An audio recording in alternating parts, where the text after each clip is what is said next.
The metal cuffs bit into her wrists at exactly 2:17 a.m. under gas station lights that flickered like dying stars. Lena Brooks, 12-hour shift completed, scrubs stained with other people's blood, stood silent as Officer Derek Vance shoved her against the hood of her Honda, her medical bag spilling prescription bottles across oil-stained concrete. He didn't see the tattoo hidden beneath her sleeve. USMC intelligence insignia, earned in places that don't exist on maps. He didn't know that her silence wasn't submission, it was assessment.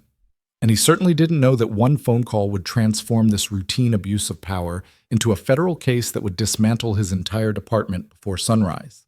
If you want to see how one quiet nurse brought down an entire corrupt system, stay with me until the end. Like this story and comment what city you're watching from. I want to see how far this truth travels. The desert highway stretched empty in both directions, a ribbon of cracked asphalt cutting through Nevada wasteland where towns died slowly and nobody asked questions. Lena's headlights had been the only illumination for 17 miles before she pulled into the Crossroads Gas and Go, the kind of place that survived on truckers and people with nowhere better to stop. She'd been a nurse at Silver Ridge Medical Center for 3 years, working trauma rotation, where the worst of human damage arrived in ambulances screaming through the night. Tonight had been particularly brutal. A car accident involving a family of 4, 2 hours of compressions that couldn't bring back a 6-year-old girl, and the kind of exhaustion that settled into bones like cement. The gas pump clicked steadily as she leaned against her car, eyes half closed, letting the cool air wash over skin that still smelled like antiseptic and desperation. Her scrubs bore the evidence of her shift, blood spatter across the left shoulder, betadine stains on both sleeves, the particular wear pattern of someone who'd spent hours on her feet making life and death decisions. She didn't notice the patrol car until its headlights swept across the station, transforming the mundane into something theatrical. The Crown Victoria rolled to a stop 20 feet away, engine idling with that particular rumble of authority that cops cultivated like a signature. Officer Derek Vance emerged slowly, deliberately, his movements choreographed for maximum psychological impact. 6'2", 230 pounds, with the build of someone who'd played college football before discovering that a badge provided different kinds of power. His uniform was immaculate despite the late hour, boots polished to mirror shine, every crease sharp enough to draw blood. Lena watched him approach through the reflection in her car window, her expression neutral, body language carefully relaxed. 12 years in the Marine Corps had taught her to read threats before they announced themselves, and everything about Vance's gait screamed danger. Not the honest kind that came from legitimate law enforcement, but the petty cruelty of someone who enjoyed the uniform more than the oath. "License and registration," Vance said, his hand resting casually on his service weapon. No greeting, no explanation, just the assumption of compliance that came from years of people doing exactly what he demanded. Lena turned slowly, keeping her hands visible, movements smooth and unthreatening. "Is there a problem, officer?" "I'll ask the questions." His eyes traveled over her scrubs, lingering on the bloodstains with something that looked almost like satisfaction. "You always drive around looking like you murdered someone?" "I'm a trauma nurse. Just finished my shift at Silver Ridge Medical." Her voice remained calm, professional, the tone she used with patients who came in combative and confused. "My license is in my wallet, registration in the glove compartment." "Then get them." He stepped closer, invading her space with practiced precision. Slowly. She retrieved both documents with careful deliberation, handing them over without comment. Vance studied her license with exaggerated attention, comparing the photo to her face like he was authenticating a masterpiece instead of a standard Nevada ID. "Lena Marie Brooks, 29 Willow Court, apartment 4B. He read her address aloud, a subtle threat wrapped in public information. "Long way from home at this hour." "About 15 miles. I work night rotation." "That right?" He pocketed her license without asking, a clear violation of protocol that they both recognized. "Step away from the vehicle." Lena complied, her movements betraying nothing of the calculations running through her mind. She'd seen this pattern before, in Kandahar, in Helmand Province, in places where men with guns decided that authority was the same thing as immunity.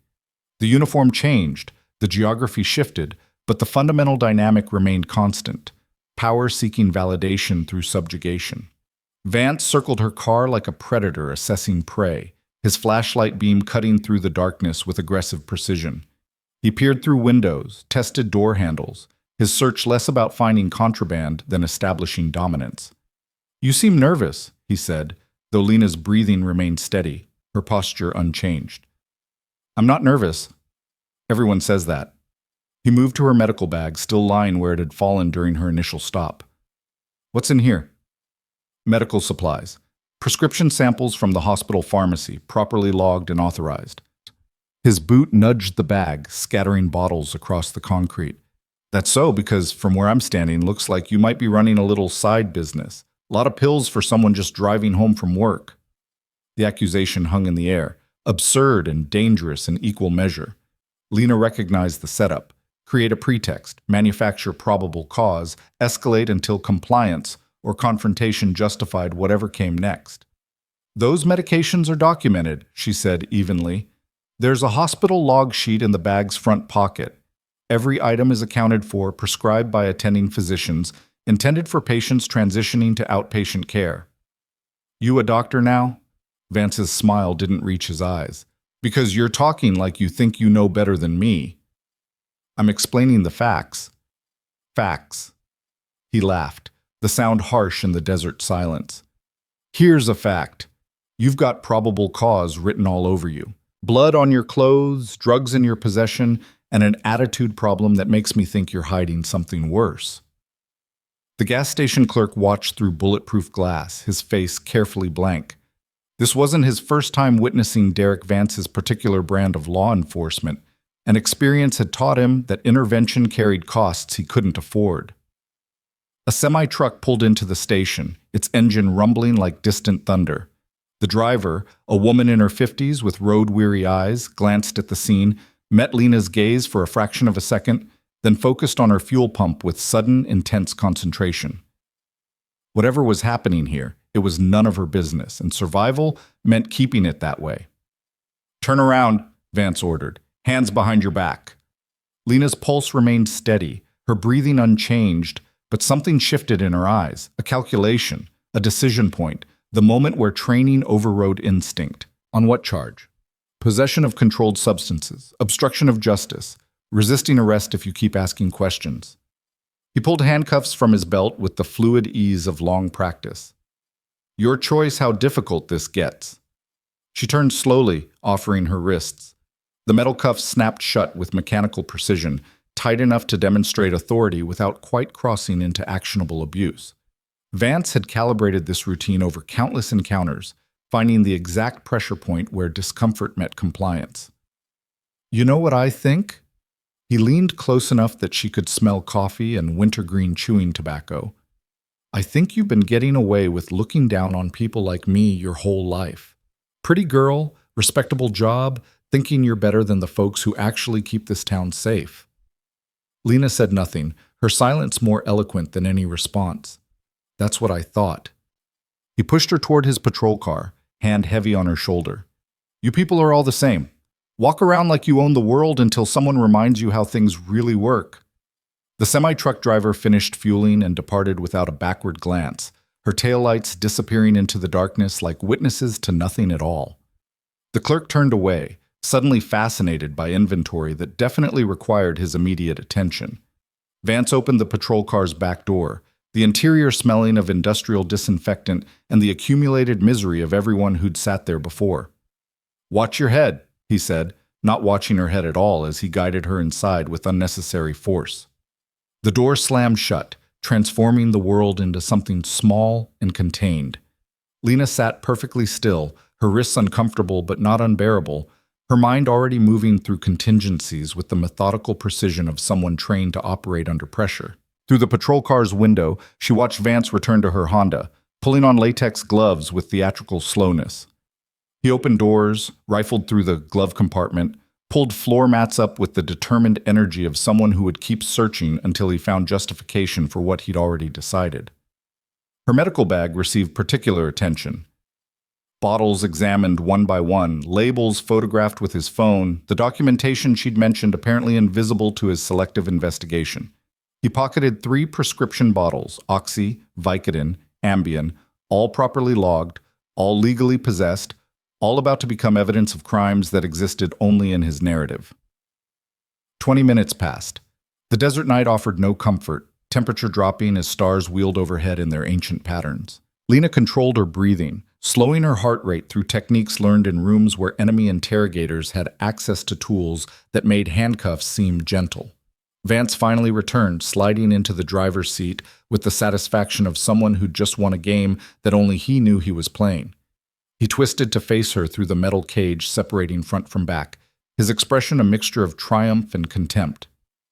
"So here's what's going to happen," he said, consulting his phone where photographs of her medications glowed accusatory in the dashboard light. "We're going to take a ride to the station. You're going to be processed for possession with intent to distribute.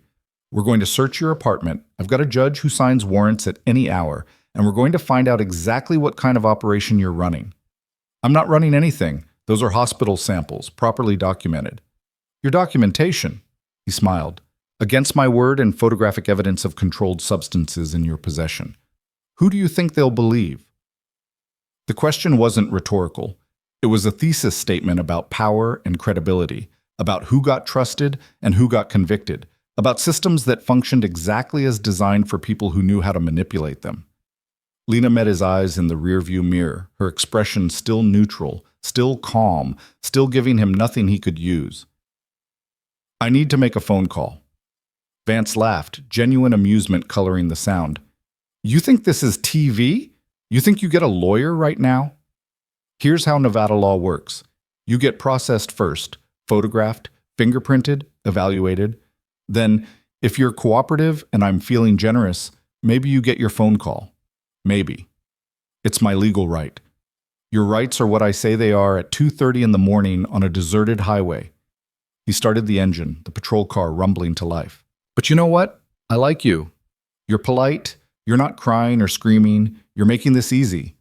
So here's what I'll do. You sit quiet for the ride, answer my questions when we get to the station, and I'll make sure that phone call happens. Deal?" The offer was a trap wrapped in false generosity, a promise made to be broken the moment it became inconvenient. Lena recognized it immediately, just as she recognized that argument would only escalate a situation already balanced on the edge of something worse. "Deal," she said quietly. Vance pulled out of the gas station, leaving her Honda abandoned under flickering lights, her medical bags still scattered across concrete that had seen too many similar scenes. The highway stretched ahead, empty and dark, the dotted line disappearing into distance like a countdown to consequences. For 10 miles, neither spoke. The police radio crackled occasionally with distant dispatches from a county that spanned thousands of square miles and trusted men like Derek Vance to maintain order in the spaces between towns. The dashboard computer glowed with databases and reports, the modern infrastructure of law enforcement overlaying very old patterns of abuse. "You married?" Vance asked suddenly, his voice casual, conversational, as if they were strangers making small talk rather than captor and prisoner. "No." "Boyfriend?" "No." "Family in town?" "No." He nodded, each answer confirming something in his mental calculation. No husband to call lawyers, no boyfriend to raise questions, no family to mount rescue operations or demand accountability. Just a woman alone, exhausted, without the social infrastructure that might make her disappearance or degradation inconvenient. "That's rough," he said, with utterly false sympathy. "Pretty girl like you, saving lives, going home to an empty apartment, must get lonely." Lena didn't respond, recognizing the shift in his tone, the subtle movement from professional antagonist to something more personally threatening. "I mean, I get it," he continued, warming to his theme. "The hours you work, the stress, the trauma you see every night. No wonder you need something to take the edge off. Nobody's judging you for that. Hell, half the nurses I know have prescription problems. It's practically expected in your line of work." The trap was obvious: confess to addiction that didn't exist, provide voluntary explanation for planted evidence, construct the narrative that would justify whatever he'd already decided. Lena had seen interrogators in Afghanistan with more subtlety, but Vance didn't need sophistication. He had a badge, a gun, and the reasonable certainty that nobody was coming to interrupt. I don't have a prescription problem, she said flatly. I don't have any problem. I was driving home from work, following all traffic laws, bothering nobody. See, that's the thing, though. He glanced at her in the rearview mirror, eyes cold despite the conversational tone. You were bothering me. You were bothering me by being on that highway at that hour, by having all those drugs, by looking at me like I'm the problem when you're the one with blood on your clothes and an attitude. The word attitude carried particular weight, the kind of accusation that had justified violence against countless women who'd failed to demonstrate sufficient deference to men who expected it as tribute. They crossed into Mitchell County, a jurisdiction where Vance wore sergeant stripes and the sheriff owed his election to the police union's endorsement. The landscape remained unchanged, desert and darkness, mountains silhouetted against stars. But the invisible boundaries of power shifted, tilting further in Vance's favor. The Mitchell County Sheriff's Station appeared like a fortress in the wasteland, concrete and razor wire and floodlights that turned night into interrogation room brightness. 3 patrol cars sat in the lot, their occupants presumably inside processing the night's collection of DUIs, domestics, and people who'd made the mistake of being vulnerable in Derek Vance's territory. He parked in a reserved spot near the entrance, killed the engine, and sat for a long moment, studying her through the cage like she was a specimen in need of classification. Last chance for easy, he said. You admit you've got a problem, agree to treatment, maybe some community service, and this whole thing goes away. No arrest record, no trial, no permanent consequences. Just a woman who made some mistakes and got help before things got worse. The offer was another layer of trap. Admission as evidence, cooperation as confession, his mercy as her conviction. Lena had interrogated actual terrorists who'd been more honest about their intentions. I want my phone call, she said. Vance's expression hardened, false friendliness evaporating like water on hot asphalt. You want? You think you're in a position to want things? Nevada Revised Statutes, Section 171.153. A person arrested for any offense must be allowed to make at least 2 completed telephone calls within 3 hours of arrest, not after processing, not after booking, within 3 hours of the initial detention.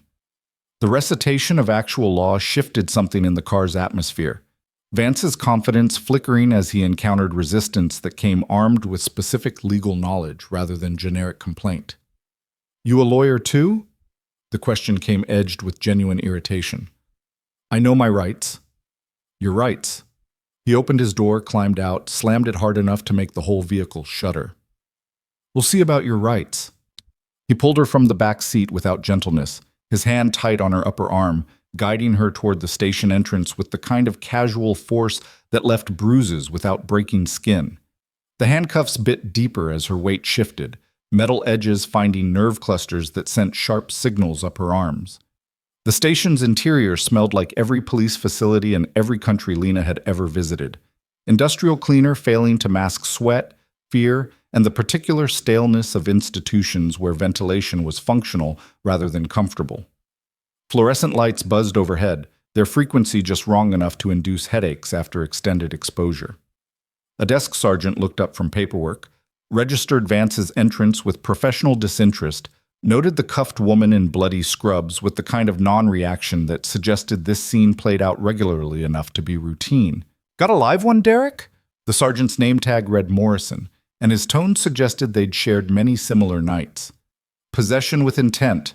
Found her at the crossroads station with enough pills to stock a pharmacy. Vance pushed Lena toward the booking desk, his narrative flowing with practiced ease. Gave me some story about being a nurse, but you know how that goes. Morrison nodded sagely, already pulling forms from a drawer, the bureaucratic machinery of conviction spinning up before any actual evidence had been examined. ID? Lena Brooks, 29 Willow Court. Already ran her. No priors, but there's always a first time. Vance tossed her license onto the desk like it was evidence of guilt rather than basic documentation.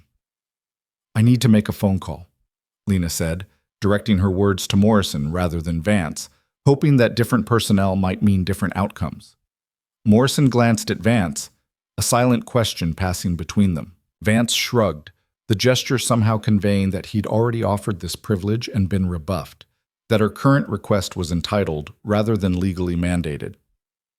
"You'll get your call after processing," Morrison said, returning to his forms. "Height, weight for the record?" 5'6", 125. Vance answered for her, his estimates close enough to accurate. "And before you ask, yes, she's been informed of charges, yes, she understands her situation, and yes, she's been cooperative. Mostly." The word mostly carried implications, suggestions of resistance that might justify whatever methods proved necessary to ensure continued compliance. A door opened in the back hallway, releasing voices and the distinctive chemical smell of evidence processing. Two deputies emerged, escorting a man in his 50s who looked like every third person in Nevada, worn denim, sun-damaged skin, the exhausted resignation of someone for whom arrest was routine rather than catastrophic. The man met Lena's eyes for a second, his expression offering something between sympathy and warning. Then he was gone, processed through to holding cells that waited somewhere deeper in the building's concrete intestines. "Sit," Vance ordered, pointing to a metal bench bolted to the wall. "You move without permission. That's additional charges." Lena sat, her hands still cuffed behind her back, forcing her to lean forward in a position that became uncomfortable within minutes and excruciating after an hour. The posture was deliberate, another layer of degradation calibrated to break will without leaving evidence. Vance conferred with Morrison in tones too low for her to hear, their conversation punctuated by glances in her direction, occasional laughter that suggested she was the punchline to jokes she wasn't meant to understand. More deputies filtered through, change of shift bringing fresh personnel who would need to be briefed on the night's arrests and the stories that justified them. 20 minutes became 30. Lena's shoulders began to burn, the cuffs cutting circulation enough to send pins and needles sensation through her fingers. She controlled her breathing, slowing it deliberately, dropping her heart rate through sheer will, accessing training that had sustained her through situations that made this seem merely uncomfortable rather than unbearable. A female deputy, name tag reading Santos, approached with a camera and fingerprint equipment, her expression professionally neutral. "Stand up, face the wall." Lena complied, her movement stiff from forced immobility. The booking photos captured her from multiple angles, flashbulbs preserving her exhaustion and blood-stained scrubs for databases that would follow her through background checks and employment screenings, permanent record of an arrest that had no legal foundation. Fingerprints came next, Santos pressing her fingers against digital scanners with impersonal efficiency. "You can request cleaning wipes after we're done," she said quietly, the first gesture toward humanity Lena had encountered since Vance's initial stop. "Thank you," Lena said, the words automatic, polite, unchanged by circumstances that might excuse rudeness. Santos paused, really looking at her for the first time. Something flickered in her expression. Recognition, perhaps? Or just the awareness that this didn't fit the usual pattern of 2 a.m. arrests in Mitchell County. "You really a nurse?" Santos asked, keeping her voice low enough that it wouldn't carry to the desk where Vance was completing paperwork. "Trauma rotation at Silver Ridge Medical. Just finished a 12-hour shift when Officer Vance pulled me over." "For what?"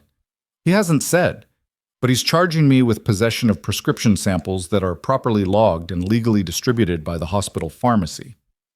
Santos's jaw tightened fractionally, the smallest betrayal of opinion quickly suppressed. Whatever she thought about Vance's arrest, expressing it would mean choosing sides in department politics where Derek Vance held rank and grudges. "Your phone call," Santos said instead. "You requested one?" 3 times, Officer Vance said after processing, but Nevada law says within 3 hours of detention. "Yeah." Santos's tone suggested she knew exactly how often that particular statute got honored in Mitchell County. "Let me see what I can do."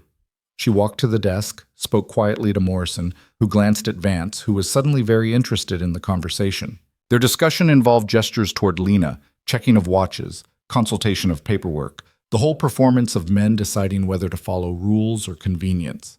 Finally, Vance approached, his expression suggesting he was doing her an enormous favor rather than honoring basic legal rights. "Fine. 1 call, local only, 5 minutes, monitored and recorded. You use it to coordinate anything illegal. That's additional charges. Understood?" "Understood." He unlocked her handcuffs, metal scraping across abraded skin, circulation returning in painful rushes. Lena rotated her wrist slowly, assessing damage. Bruises definitely. Maybe minor nerve compression, nothing permanent if this ended soon. Vance led her to a phone mounted on the wall near the booking desk, an old landline model with worn buttons and a curly cord that smelled like decades of desperate conversations. 5 minutes, he repeated, starting now. Lena lifted the receiver, her fingers moving across the number pad with absolute precision. The number she dialed wasn't local. It was a Virginia area code followed by an extension that bypassed civilian operators and connected directly to Department of Defense emergency response. The line clicked 3 times, encrypted routing engaging, then a voice answered with professional neutrality. DoD personnel recovery. Authentication required. This is former Staff Sergeant Lena Marie Brooks, USMC, Service Number 2461782, Intelligence Specialist, Honorable Discharge, February 2021. Her voice remained steady, formal, the clipped precision of someone reporting to superior officers. Authentication code? Foxtrot Romeo 77 Kilo. Vance frowned, moving closer, his earlier confidence beginning to crack. What is this? Who are you calling? Lena ignored him, her entire focus on the voice that had gone from neutral to alert. Copy Staff Sergeant Brooks. Authentication confirmed. State your emergency. I've been illegally detained by local law enforcement in Mitchell County, Nevada. False charges, illegal search, violation of multiple civil rights statutes. I'm currently at Mitchell County Sheriff's Station, booking desk, being processed on fabricated drug possession charges. She recited facts without emotion, situation report rather than plea for help. No injuries yet, but situation is escalating. Request immediate intervention and documentation. Understood. Hold position. Help is en route. Can you remain on this line? Negative. Call is being monitored by detaining officer who appears increasingly agitated. Copy. Log this call as evidence. Do not resist. Federal support will arrive within 30 minutes. Confirm you understand. Confirmed. You're no longer alone, Marine. We've got you. Lena hung up, the receiver clicking into its cradle with finality. She turned to face Vance, whose expression had progressed from annoyed to genuinely worried, and offered the smallest smile.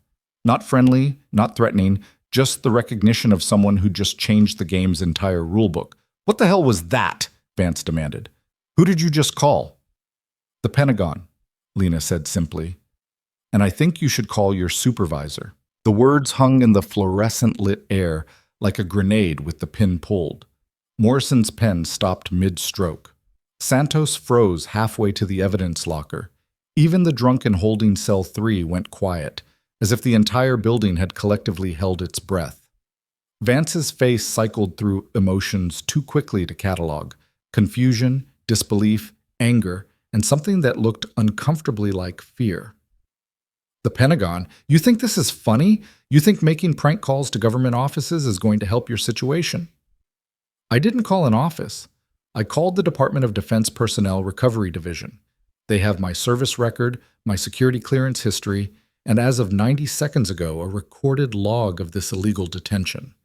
Lena's voice remained level, but something had shifted in her posture, the exhausted nurse replaced by someone who stood differently, spoke differently, radiated an authority that had nothing to do with badges or uniforms. Morrison finally found his voice. Derek, what's she talking about? Service record? She's lying. But Vance's certainty had developed cracks. It's a bluff. Probably called some friend, some boyfriend who she thinks can intimidate us with military talk. The call routing took 3 encrypted redirects, Lena said. Standard DoD emergency protocol. Your recording equipment captured the authentication sequence. You can verify it if you want, but I wouldn't recommend wasting the time. You've got maybe 28 minutes before federal agents arrive, and you should probably use that time calling someone with actual legal authority. Santos pulled out her phone, fingers moving across the screen with sudden urgency. Whatever she was searching for, she found it quickly, her expression shifting from skeptical to alarmed. Derek, I'm looking at Lena Marie Brooks, former Marine Corps Staff Sergeant, Intelligence Specialist. Served in Afghanistan, decorated, honorable discharge. This could be real. Let me see that. Vance grabbed the phone, his eyes scanning the screen, face-paling as public record contradicted his carefully constructed narrative. Intelligence specialist doesn't mean anything. Lots of people served. Doesn't give them the right to trust. To what? Lena interrupted quietly. To know my legal rights? To document civil rights violations? To contact federal authorities when those rights are systematically violated by local law enforcement? You're not being violated. You were arrested on legitimate charges, based on legally possessed prescription samples that are documented in hospital records. You photographed the evidence, but not the documentation sheet that was in the same bag. You detained me without probable cause, denied me timely access to communication, and threatened illegal search of my residence. She recited the violations like items on a grocery list, each one landing with prosecutorial precision. And you did all of this while I was returning home from a 12-hour shift where I saved the lives of 3 people, including a 16-year-old boy who would have bled out in your jurisdiction if I hadn't been there to compress his severed femoral artery. Morrison had gone very still, the kind of stillness that came from watching a situation spiral beyond control. Derek, maybe we should what? Let her walk because she made a phone call? Because she's got some military record from years ago? Vance's voice had risen, volume compensating for crumbling authority. She had controlled substances. I witnessed it. That's probable cause in any court. Probable cause requires reasonable belief that a crime occurred, Lena said. Hospital employees transporting prescribed medications in logged containers isn't a crime. It's literally part of my job description. What you have is a predetermined narrative that you're trying to support with selective documentation. A phone rang at the front desk. Not the usual station line, but Morrison's personal cell. He answered, listened, his face going from pale to gray. Sheriff's on his way in. Wants everyone to stay put until he arrives. At 3 a.m? Santos checked her watch. He never comes in for bookings. Never. He does when the Department of Defense calls his personal line, Morrison said quietly. Which apparently just happened. The station's atmosphere transformed, routine processing replaced by the electric tension of personnel who just realized they were in a situation far beyond their training or authority. Deputies who'd been processing other arrests suddenly found urgent reasons to complete paperwork. The drunken holding three started loudly demanding his phone call, as if collective attention on anything else might provide escape from whatever was coming. Vance paced behind the booking desk, his earlier swagger replaced by the jerky movements of someone whose carefully constructed world was developing structural cracks. This is insane. We arrest people every day. We follow procedure. She had drugs. I documented it. This is by the book. Is it? Santos had apparently decided that self-preservation outweighed department loyalty. Because I'm looking at the booking sheet, and you've got her listed as uncooperative and potentially dangerous, but she's been nothing but calm and polite since she walked in. You've got her charged with resisting arrest, but there's no body cam footage, no backup witness, just your word. My word as a 15-year veteran should be enough. Against a decorated Marine who just made a call that brought DOD and the sheriff out of bed at 3 a.m.? Morrison shook his head slowly. Derek, I've known you a long time, but this feels wrong. This feels really wrong. Lena remained by the phone, watching the department fracture in real time as officers who'd accepted Vance's authority without question suddenly discovered the value of critical thinking. She said nothing, her silence more damning than any accusation, letting the weight of consequences build without her help. The front doors opened, admitting night air and Sheriff Marcus Hardwick, a 60-year-old career law enforcement officer who'd won 5 elections by being competent, cautious, and deeply aware of which battles to fight. He wore civilian clothes thrown on in obvious haste, his expression the particular fury of someone whose sleep had been interrupted by problems that shouldn't exist. Conference room, now. He didn't raise his voice, didn't need to. Morrison, Santos, Vance, and Ms. Brooks, if you'd please join us. The conference room was standard institutional, folding table, uncomfortable chairs, whiteboard still showing notes from training sessions on de-escalation techniques that apparently hadn't taken.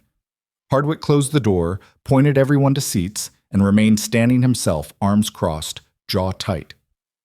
I just spent 10 minutes on the phone with a DOD liaison officer who used words like federal investigation, civil rights violation, and potential prosecution of department personnel. his gaze fixed on Vance like a rifle sight. Someone explained to me how a routine traffic stop turned into an international incident. Sir, it wasn't a traffic stop. Vance had regained some composure, defaulting to official report mode. I observed a suspicious vehicle at the Crossroads gas station at approximately 02:15 hours. Driver was acting nervous, wearing clothing with apparent bloodstains, in possession of multiple controlled substances without proper documentation. I had documentation, Lena interrupted calmly.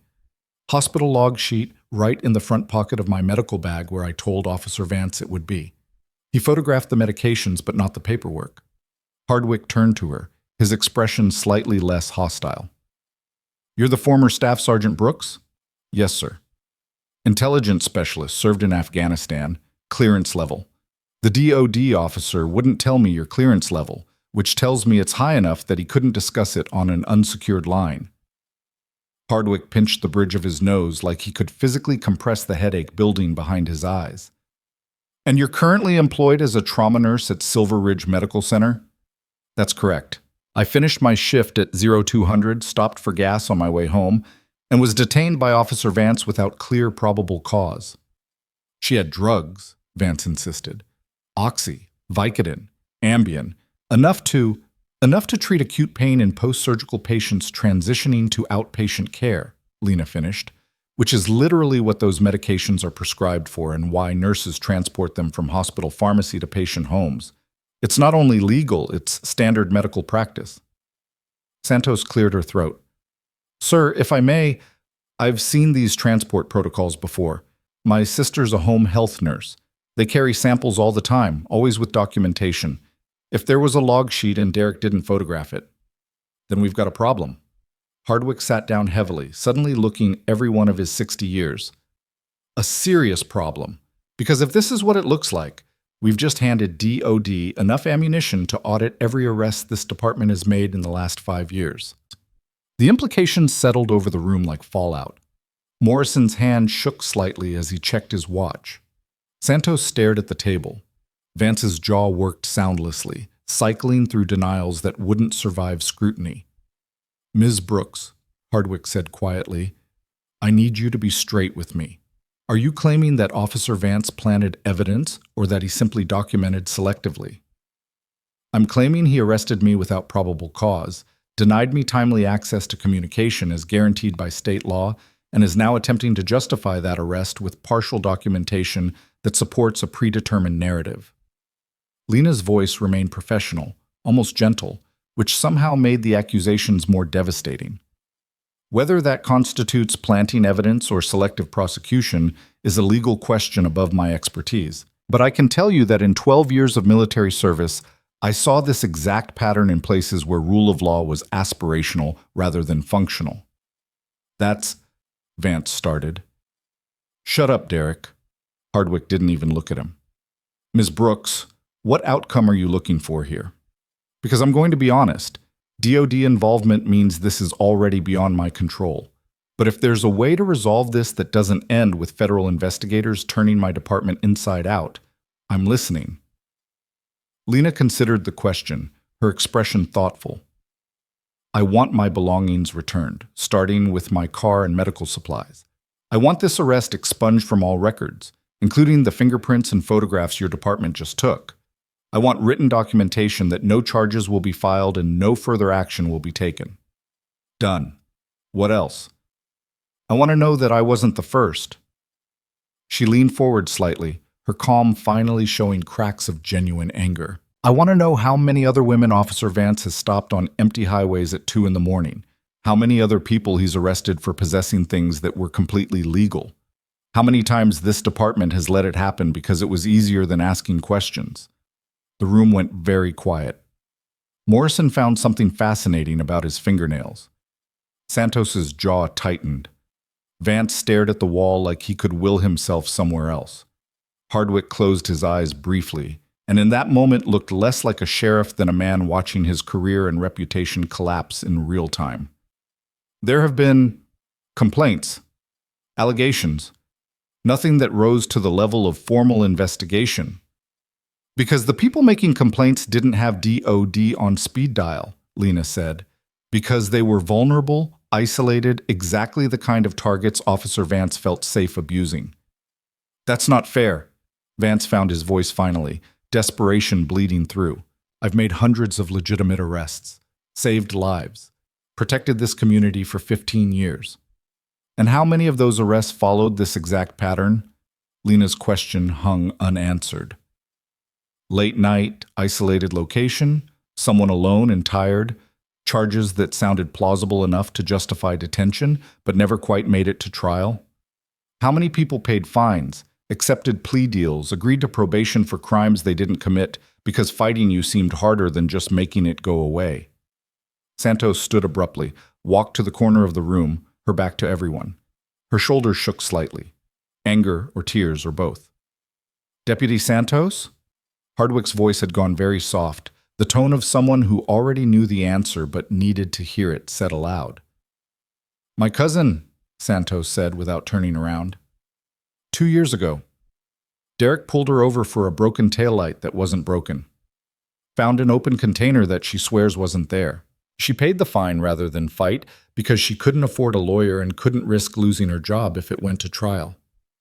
Jesus Christ, Morson's whisper barely carried across the table. There's more, Santos continued, turning now, tears tracking down her face, but her voice steady. I hear things. The night shift guys, they tell stories. Women mostly, sometimes men, always alone, always at night. Derek has this reputation for making arrests that stick just enough to be inconvenient, but not enough to warrant appeals. And we all knew. We all fucking knew, and nobody said anything because he's senior, he's connected, and because proving it would mean admitting we'd been complicit. Vance shot to his feet. This is insane. You're letting her get in your heads. She's a suspect making accusations. Sit down, Derek. Hardwick's voice could have frozen metal. Don't say another word. Don't move. Don't even breathe loudly. The sheriff pulled out his phone, dialed, waited through 2 rings. It's Hardwick. I need internal affairs, county prosecutor's office, and our department attorney. Yes, now. I don't care what time it is. We've got a situation that needs handling before the feds arrive, and we've got maybe 20 minutes. He paused, listening. Tell them it's about Detective Vance and pattern of civil rights violations. That should motivate urgency. Vance's face had gone from pale to ashen, the color of someone watching their entire life unravel in a conference room with bad lighting and worse coffee. Sir, please. I've served this department. You've embarrassed this department. You've potentially committed multiple felonies. And you've done it while wearing my badge. In my jurisdiction, representing an institution I've spent 30 years trying to build. Hardwick's fury was all the more terrible for being quiet. Best case scenario, you're fired and prosecuted for the violations we can prove. Worst case, you've compromised every arrest you've ever made and opened us to lawsuits that will bankrupt the county. Morrison checked his phone, face going pale. Sir, there's a vehicle approaching. 3 minutes out. Plates come back federal. Of course they do. Hardwick turned to Lena. Ms. Brooks, I can't undo what's been done to you tonight.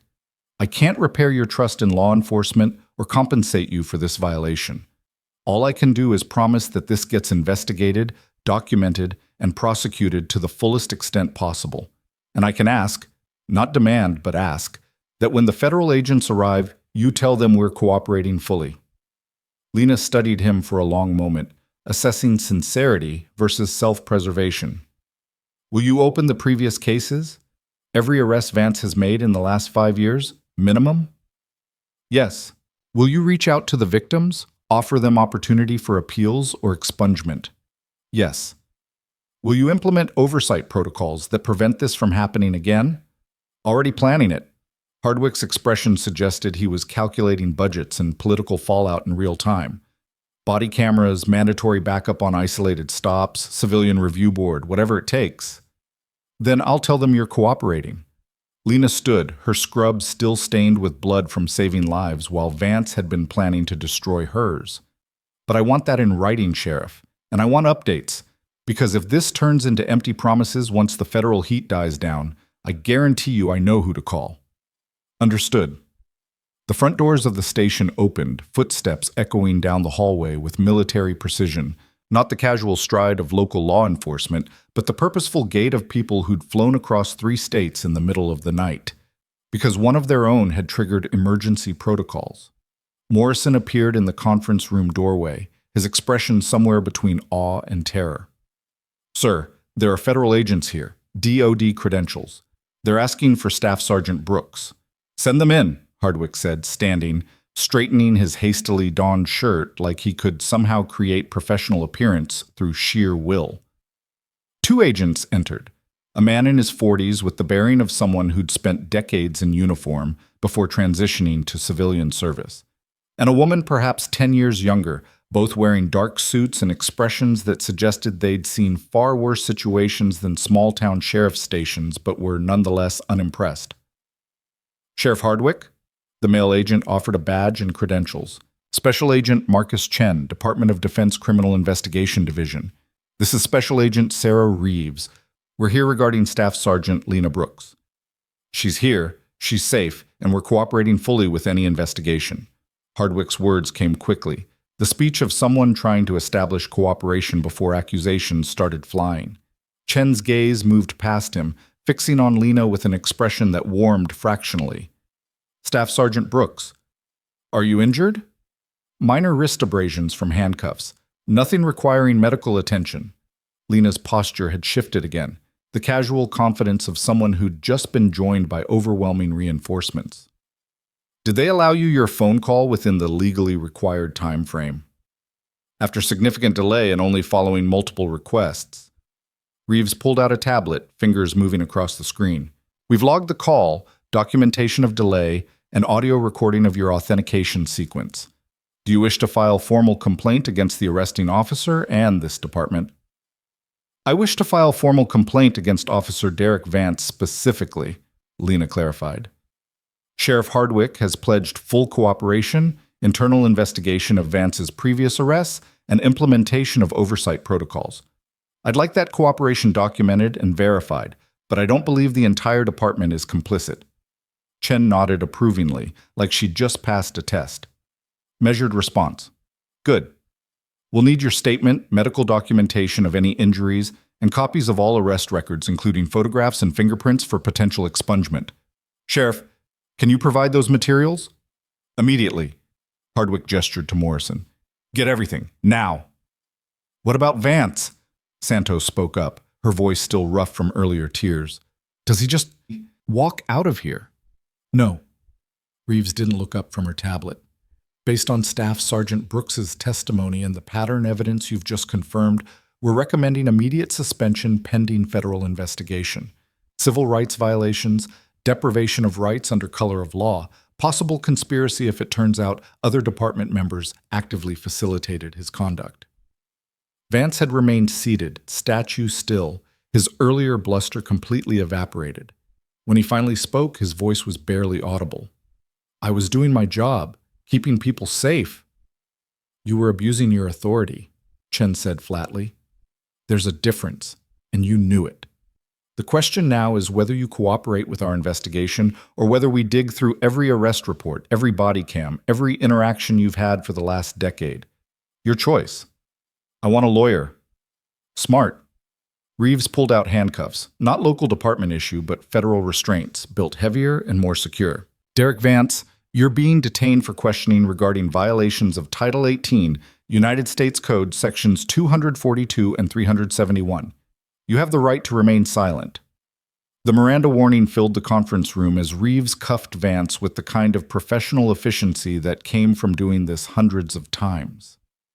Vance didn't resist, didn't argue, just stood and allowed himself to be processed with the same casual disregard for dignity he'd shown countless others. Santos watched with an expression of mingled satisfaction and grief. The complicated emotions of watching justice served on someone she'd worked beside for years. Morrison looked ill, probably calculating how many of his own cases might get caught in the review process. "Sheriff," Chen said once Vance had been led away to a federal vehicle waiting outside, "we'll need full access to your records, personnel files, and any complaint logs. We'll also want interviews with every deputy who worked night shift over the last 5 years. You'll have everything." Hardwick's defeat was complete, His earlier authority replaced by the resignation of someone who knew his department would never be the same. For what it's worth, I didn't know. I should have known. I should have seen the pattern, but I didn't. That's a failure, Chen agreed, not unkindly. But it's a different failure than Vance's malice. We'll document both. Morrison returned with a folder stuffed with paperwork. Lena's arrest records, photographs, fingerprint cards, all the bureaucratic residue of wrongful detention. Reeves collected everything, produced forms that promised expungement, documentation that the arrest had been vacated, protection against future prosecution for charges that should never have existed. Staff Sergeant Brooks, Chen said, "We'll need you to come with us to give a formal statement. Shouldn't take more than a couple hours, and we can arrange transportation back to your vehicle afterward." "My car's still at the gas station," Lena said, "along with my medical bag and everything Vance dumped on the ground. We'll retrieve it all, document it as evidence, and return it to you." Reeves checked her tablet. "We've already dispatched a team to secure the scene. Nothing will be disturbed or lost." Santos stepped forward, hesitant but determined. "Ms. Brooks, I just want to say, I'm sorry. For my cousin, for everyone Vance hurt, for not speaking up sooner. That's not an excuse, but it's the truth." Lena regarded her for a moment, then nodded once. "You spoke up tonight, when it mattered. That counts for something." "Not enough." "Maybe not, but it's a start." The gas station clerk from the crossroads had appeared in the station lobby, drawn by the federal presence and the kind of curiosity that overcame caution when authority figures seemed to be eating their own. Chen spotted him immediately, professional instincts recognizing a witness. "Sir, were you working at the Crossroads Gas and Go earlier this evening?" The clerk nodded nervously. "Yeah, saw the whole thing. Officer pulled her over, searched her car, arrested her. I wanted to help, but Vance has a reputation, for remembering people who get involved." "We'll need your statement too," Reeves said, "and anyone else who witnessed the detention. There was a truck driver." "Left before the arrest happened," Lena provided. "Female driver, maybe 55, semi with a Montana plate. I didn't get the number." "We'll find her." Chen made notes. "Truck stop cameras, way station logs. If she saw anything, we'll get her testimony." Hardwick watched the federal machine spin up with the expression of someone who'd just realized how thoroughly his department was about to be dissected. "How long will this investigation take?" "Months, minimum." Chen didn't sugarcoat it. "We'll be thorough.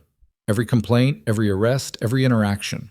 And if we find evidence of institutional knowledge or cover-up beyond what's been disclosed tonight, the scope expands accordingly." "Understood."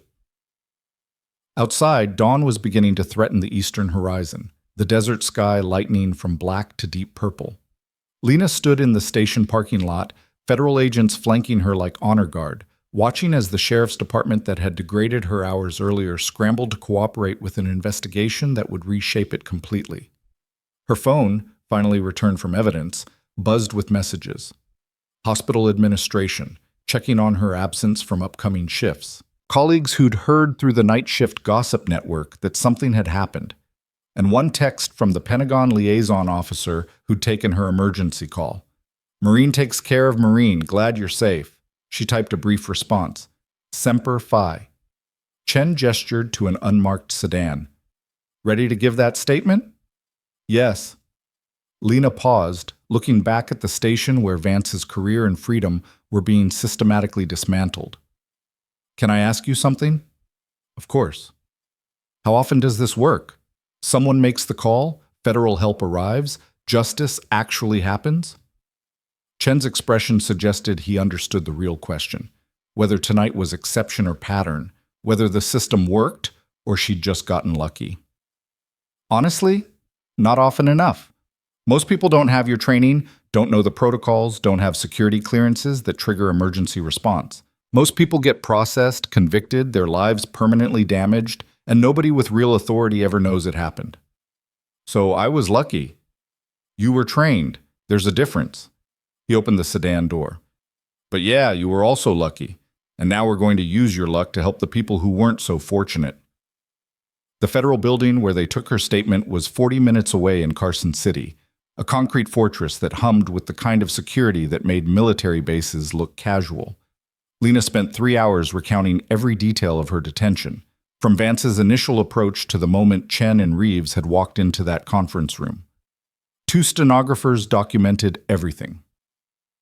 Video cameras recorded from 3 angles. Every statement was fact-checked against evidence, compared to patterns from other cases, cross-referenced with complaint logs that the Mitchell County Sheriff's Department had maintained but apparently never seriously investigated. "We're building a pattern of practice case," Reeves explained during a break. "Single incident gets charged as individual civil rights violation. Pattern of practice means we can go after systemic failures, departmental policies, everyone who enabled Vance's conduct through action or inaction." "How many victims?" Lena asked. "We've identified 17 complaints in the last 5 years that match the profile. Isolated stops, questionable probable cause, charges that resolved through plea deals rather than trials. That's just from official complaints. We expect the real number to be significantly higher once we make it known that victims can come forward safely."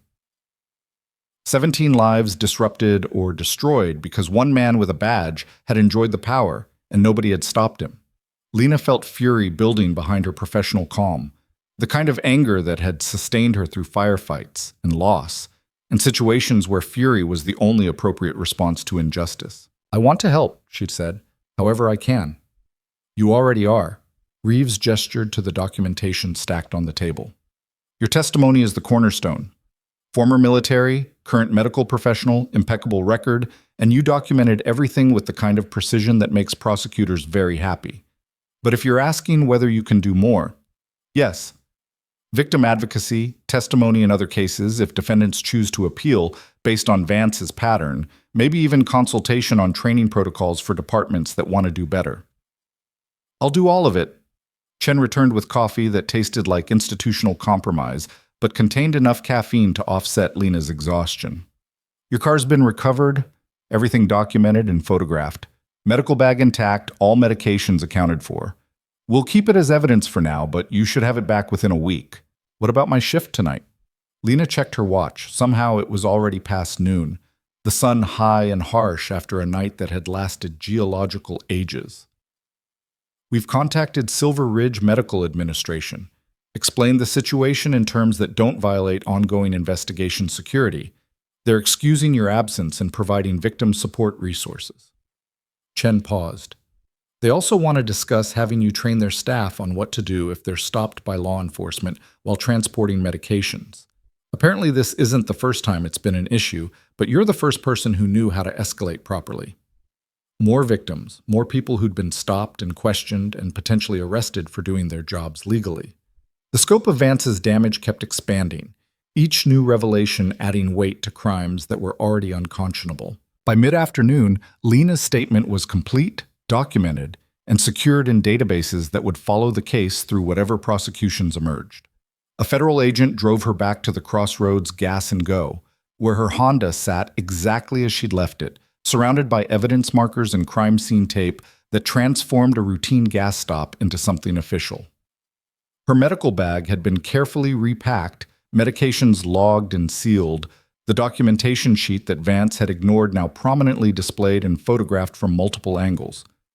Everything she'd said about legal possession and proper protocol was now part of federal record, her truth validated by people with actual authority.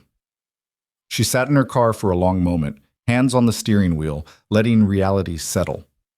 12 hours ago, she'd been a nurse finishing a trauma shift. Now she was the central witness in a federal civil rights investigation that would reshape law enforcement in Mitchell County and potentially ripple outward to similar cases across the region. Her phone rang. Sheriff Hardwick's personal number, which Chen had provided in case she needed to coordinate anything. "Ms. Brooks," Hardwick said when she answered, his voice heavy with exhaustion. "I wanted to call personally to apologize. Not as sheriff making official statements, but as a human being who failed to protect you and everyone else Vance hurt. I'm sorry, that's inadequate, but it's the truth." "What happens to him?" Lena asked. "Federal prosecution for civil rights violations, almost certainly. We're suspending him without pay pending investigation, and if even half of what we're finding is true, he'll never work in law enforcement again. Criminal charges are likely. Prison time is possible."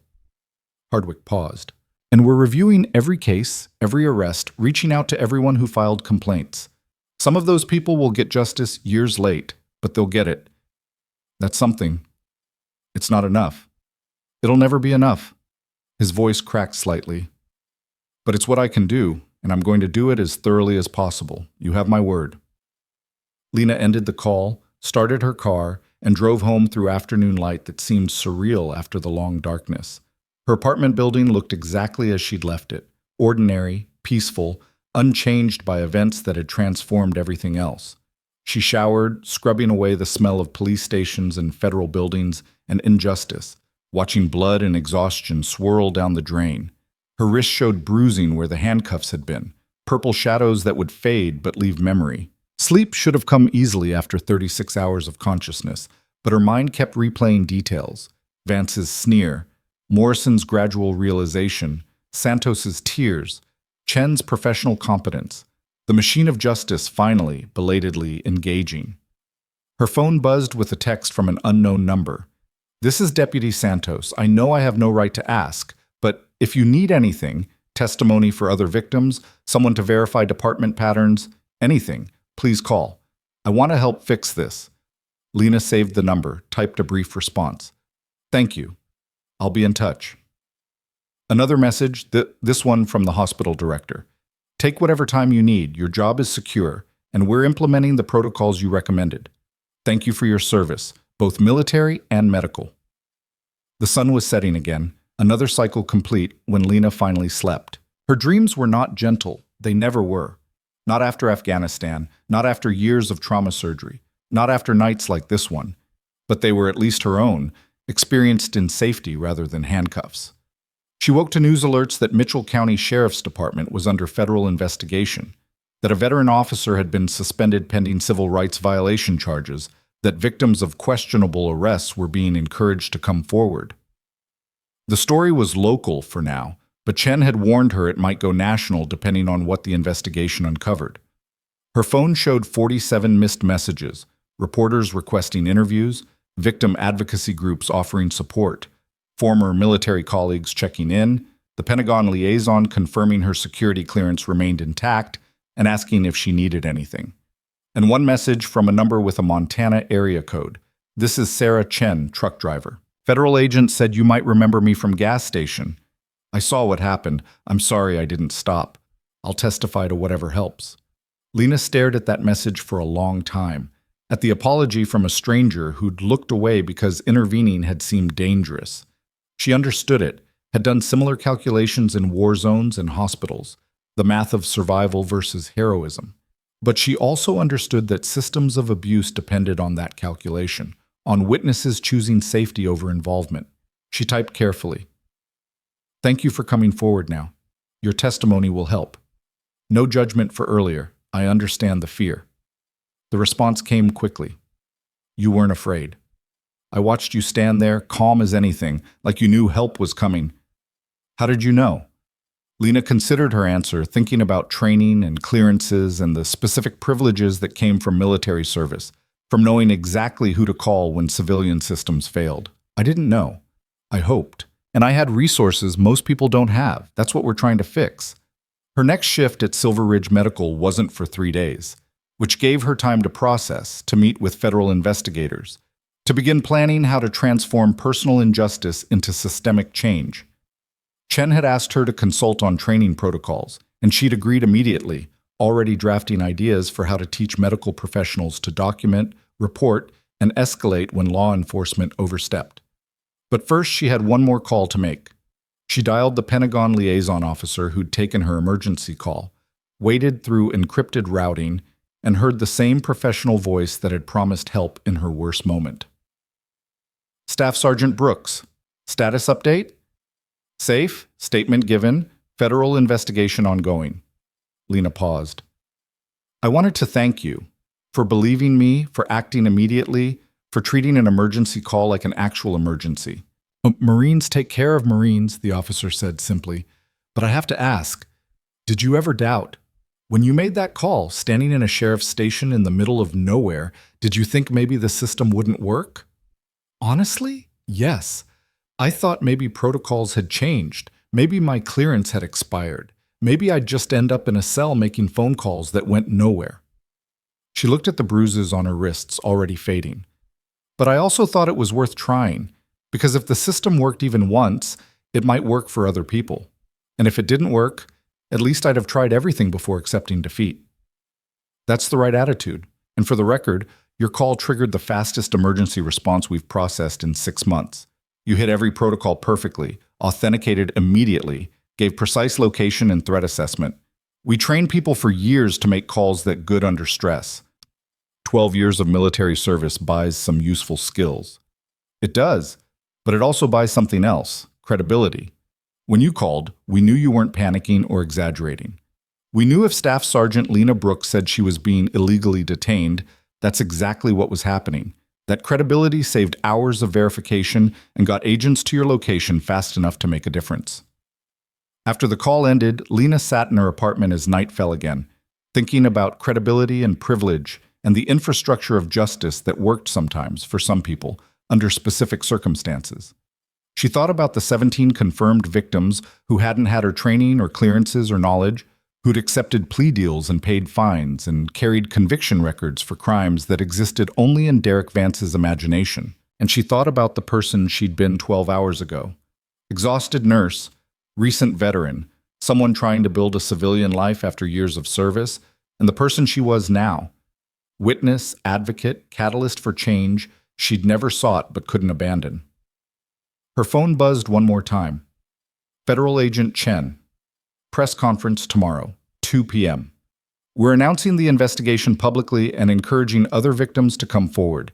You don't have to attend, but if you choose to, your presence would send a powerful message. Your decision.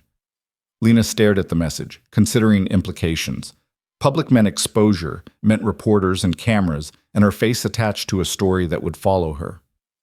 But public also meant accountability, meant other victims seeing that someone had fought and won, meant systems of abuse losing their most powerful weapon. Silence. She typed her response. I'll be there. Outside her window, the Nevada night sparkled with stars that didn't care about human justice or injustice, systems that worked or failed, Marines who made phone calls or deputies who abused authority. The stars just existed, indifferent and eternal, while below them people made choices that rippled outward in ways that could destroy lives or save them. Lena Brooks chose to stand up, walk to her closet, and select the outfit she'd wear to tomorrow's press conference. Not scrub stained with blood, not the exhausted civilian who'd been stopped at a gas station, but the uniform she'd earned through 12 years of service, ribbons and medals, and the kind of authority that came from sacrifice rather than intimidation. If Mitchell County was going to learn about the woman Derek Vance had tried to break, they would learn about all of her. Nurse and Marine, victim and advocate, someone who'd made one phone call and changed everything. The uniform still fit perfectly, muscle memory guiding her hands through the familiar ritual of buttons and creases that had to align exactly right. Navy blue jacket, service ribbons arranged in precise rows, the eagle globe and anchor gleaming under her apartment's fluorescent light. Lena hadn't worn her dress blues since her retirement ceremony 3 years ago, but fabric and protocol remembered even when conscious thought faltered. She studied herself in the mirror, not the exhausted nurse from 48 hours ago, not the handcuffed victim in a sheriff's station, but Staff Sergeant Lena Brooks, USMC, intelligence specialist with 3 combat deployments and a chest full of commendations that told stories she'd never speak aloud. The transformation was deliberate, tactical, a weapon chosen specifically for the battle ahead. Her phone showed 1:47 p.m. The press conference started at 2. Chen had texted the address. Mitchell County Courthouse, the same building where Derek Vance had presumably testified in countless cases, where judges had accepted his word as gospel, where the machinery of justice had functioned exactly as designed to process people who lacked resources to fight back. The courthouse steps were crowded when she arrived. News vans from Reno and Carson City competing for position. Local reporters who'd covered nothing more serious than county fairs suddenly handed a federal investigation with national implications. Cameras turned as she approached, the uniform drawing attention before recognition clicked. A young reporter, maybe 25, local station, eager enough to be brave, stepped forward with microphone extended. Excuse me, are you Lena Brooks, the nurse who was arrested? I'm Lena Brooks, she confirmed, not stopping, not slowing. Former Staff Sergeant, United States Marine Corps. Currently employed as trauma nurse at Silver Ridge Medical Center. And yes, I was illegally detained by Officer Derek Vance 3 nights ago. Can you tell us what happened? I'll be making a statement inside. Lena moved past with the kind of polite finality that discouraged follow-up questions, her bearing communicating that interviews happened on her terms or not at all. Federal Agent Chen waited just inside the courthouse doors, his expression approving as he registered her choice of uniform. Staff Sergeant, glad you could make it. The other victims are already here, 17 confirmed, another 8 who came forward after the news broke yesterday. They're nervous. Understandable. They don't have federal agents and DOD backing them. No, but they have you. Chen gestured toward a conference room where voices murmured with the particular anxiety of people who'd been wronged and were finally terrifyingly being asked to speak about it publicly. A lot of them saw your name in the news, saw that you fought back and won. It gave them courage. You want to meet them before we start? Lena nodded, following him into a room where 25 people sat in various states of distress and determination. Women mostly, ranging from early 20s to late 50s, though 3 men occupied chairs in the back row. Every demographic was represented: white, black, Hispanic, Asian, rich, and poor, and everything between. The only commonality being that they'd all encountered Derek Vance on dark highways and survived to tell about it. Conversation died as Lena entered, every eye tracking to her uniform, the visible proof that she was exactly who the news reports claimed. A woman in her 30s, Hispanic, tired eyes, hands wrapped around a coffee cup like it was a life preserver, spoke first. You're really her? The Marine who got him arrested? I'm really her. But I didn't get him arrested. You did. Your complaints, your documentation, your willingness to come forward now. I just made a phone call that forced people to pay attention to evidence that was already there. That's more than the rest of us managed. This from a black woman, maybe 50, wearing a church Sunday best that suggested she'd dress for court the way soldiers dressed for battle. I filed a complaint 2 years ago. Nobody even called me back. They will now, Agent Reeves said from the doorway, tablet in hand, expression grimly satisfied. We've pulled every complaint filed against Vance in the last decade. Every traffic stop, every arrest, every use of force report. The pattern is undeniable, and it's all going into federal prosecution.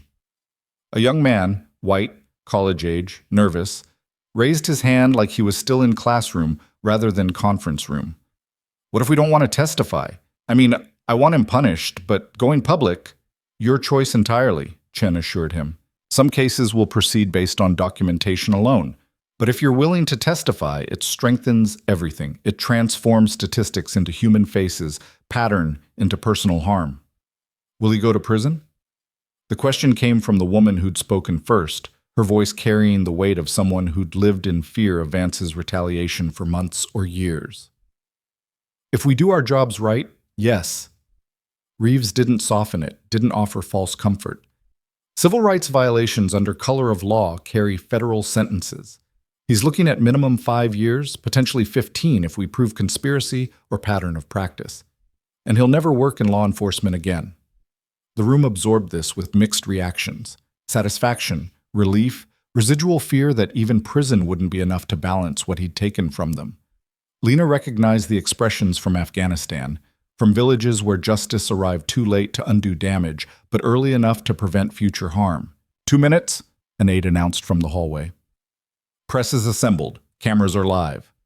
The victims filed out slowly, moving toward a courtroom that had been converted into press conference venue, where Sheriff Hardwick would stand beside federal agents and admit his department's catastrophic failures.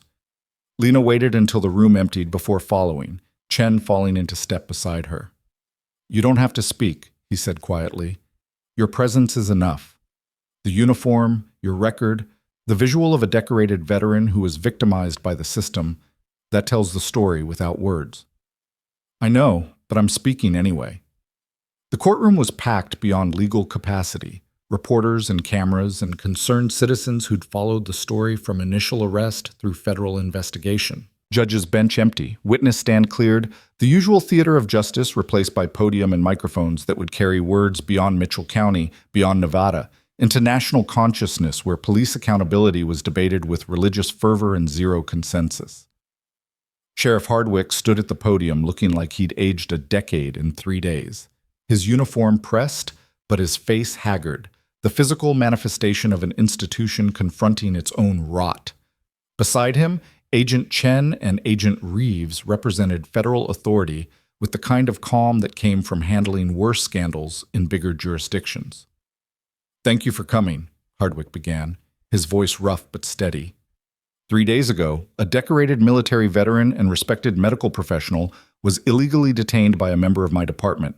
That detention violated multiple civil rights statutes, department protocols, and basic human decency. I'm here to take responsibility for systemic failures that allowed this to happen and to announce comprehensive reforms that will prevent future occurrences. Cameras clicked, reporters typed, the machinery of public accountability spinning up with familiar efficiency. Lena stood to the side, close enough to be clearly visible, but not yet center stage, letting Hardwick own his failures before she claimed her vindication. Officer Derek Vance has been suspended without pay pending federal criminal prosecution, Hardwick continued. He is currently in federal custody facing charges of civil rights violations, deprivation of rights under color of law, and conspiracy to obstruct justice. Additionally, we have identified 25 individuals who were potentially victimized by similar conduct over a 10-year period. The Department of Justice will be reviewing all cases for possible appeals, expungement, or compensation. A reporter from the Reno Gazette shouted a question. "Sheriff, did you know about Vance's pattern of abuse before this incident?" Hardwick's jaw tightened. "I knew there had been complaints. I did not know or chose not to see the pattern those complaints represented. That's a failure of leadership, and I accept full responsibility." "Will you resign?" "That decision will be made by the county board after reviewing DOJ findings. But my priority right now isn't protecting my job. It's protecting the people Vance hurt and making sure this never happens again." Agent Chen stepped to the podium, his federal authority superseding local politics. "The Department of Justice takes these violations extremely seriously. We're implementing a consent decree requiring comprehensive reforms, mandatory body cameras, civilian oversight board, bias training, and independent review of all use of force incidents. Mitchell County Sheriff's Department will be audited quarterly until compliance is absolute." "How did this come to your attention?" A different reporter, younger, female, her question directed at Chen, but her eyes on Lena. "The victim in the initial incident is a former Marine Corps intelligence specialist with active security clearance. She utilized emergency DOD protocols to report illegal detention, which triggered immediate federal response." Chen's tone made it clear this was exceptional circumstance rather than standard procedure. "Most victims don't have access to those resources, which is exactly why systemic oversight is necessary." "Can we hear from the victim?" Chen turned, gesture inviting but not demanding. Lena stepped forward, the movement bringing her into direct camera view, her uniform and bearing impossible to ignore. The room's energy shifted perceptibly, curiosity transforming into something more complex. Respect, recognition, the awareness that this was not the usual victim of police overreach. She took the podium without notes, without prepared remarks, trusting years of briefing superior officers to guide her through hostile terrain of public speaking. "My name is Lena Marie Brooks. I served 12 years in the United States Marine Corps as intelligence specialist, including 3 combat deployments to Afghanistan. I was honorably discharged in 2021 and now work as trauma nurse at Silver Ridge Medical Center." Her voice carried clearly, parade ground projection filling the courtroom without shouting. 3 nights ago, I finished a 12-hour shift where I helped save 3 lives. I stopped for gas on my way home. I was detained by Officer Derek Vance without probable cause, denied timely access to legal communication, threatened with fabricated charges, and subjected to treatment designed to intimidate me into accepting guilt for crimes I did not commit. Cameras flashed. Reporters scribbled. The victims sitting in the front row watched with expressions mixing awe and vindication, seeing their own experiences validated by someone the system couldn't easily dismiss. I was able to resist because of training, because of resources, Because I knew exactly who to call when local systems failed. Lena paused, letting that sink in. But most people don't have that knowledge. Most people faced with Officer Vance's abuse accepted plea deals, paid fines, carried conviction records, because fighting seemed impossible and the cost of resistance was too high. She gestured to the victims. These 25 people represent courage. They filed complaints that were ignored. They spoke up when silence would have been easier. They maintained their truth despite a system that told them their truth didn't matter. And they're here today because one phone call finally forced that system to listen. What do you want people to know about what happened? The question came from a national news correspondent, someone whose face Lena vaguely recognized from evening broadcasts. I want people to know that this wasn't one bad officer. This was a system that empowered abuse, ignored complaints, and prioritized institutional loyalty over justice. Sheriff Hardwick is being honest about his failures, and I respect that, but honesty without action is just confession. Real reform requires changing structures that allow people like Derek Vance to victimize dozens before facing any consequences. Movement in the back of the courtroom drew her attention. A door opening, revealing Derek Vance himself, flanked by federal marshals, dressed in civilian clothes rather than uniform, his earlier swagger completely absent. He'd been brought for arraignment, his timing unfortunate or perhaps deliberately calculated by prosecutors who wanted him to hear exactly what his victims had to say. Their eyes met across the crowded room. Vance looked away first. I also want people to know, Lena continued, her voice hardening slightly, that power without accountability is just tyranny with a badge. Officer Vance believed he could act with impunity because he'd done so for years. He was wrong. And anyone else wearing a uniform who thinks their authority exempts them from consequences needs to understand. There are still people who fight back. There are still systems that work, however imperfectly. And there are still consequences for those who abuse the trust placed in them. The press conference continued for another 40 minutes, other victims sharing stories that ranged from harassment to outright assault, each testimony adding weight to a case that was already overwhelming. Federal agents outlined prosecution timelines. Sheriff Hardwick announced immediate policy changes. Local politicians made speeches about accountability and reform that might or might not survive contact with actual governance. But the moment that would dominate news cycles, that would be clipped and shared and referenced in future discussions of police accountability, was Lena in full dress blues making eye contact with the man who'd arrested her while calmly explaining exactly how his abuse of power had triggered his own destruction. Afterward, in a private conference room away from cameras and questions, Agent Reeves pulled up preliminary findings on her tablet. We've got him on at least 34 civil rights violations spanning 9 years. That's just what we can prove with documentation. Victim testimony adds another 12 cases with enough evidence to prosecute. Will all of them testify? Lena asked. 17 definitely, 5 probably, 3 still deciding. Reeves scrolled through names and case summaries. The ones deciding are worried about retaliation. Vance still has friends in the department, still has family in the county. They're not wrong to be worried. What about witness protection? For a civil rights case? DOJ doesn't usually authorize that level of resource expenditure. Chen joined them, carrying coffee that smelled significantly better than the courthouse machine could produce. But we can arrange security details, restraining orders, relocation assistance if necessary. Nobody testifies without protection. Sheriff Hardwick appeared in the doorway, hesitant, clearly aware that his presence might not be welcome. Ms. Brooks, could I have a moment? Lena nodded permission. Chen and Reeves withdrew discreetly, leaving them alone in a room that suddenly felt smaller. I wanted you to hear this directly, not through official channels, Hardwick said. I'm recommending to the county board that they accept my resignation effective end of month. This happened on my watch, and I should have seen it. I should have stopped it years ago. You're right. You should have. Lena didn't soften it, didn't offer comfort he hadn't earned.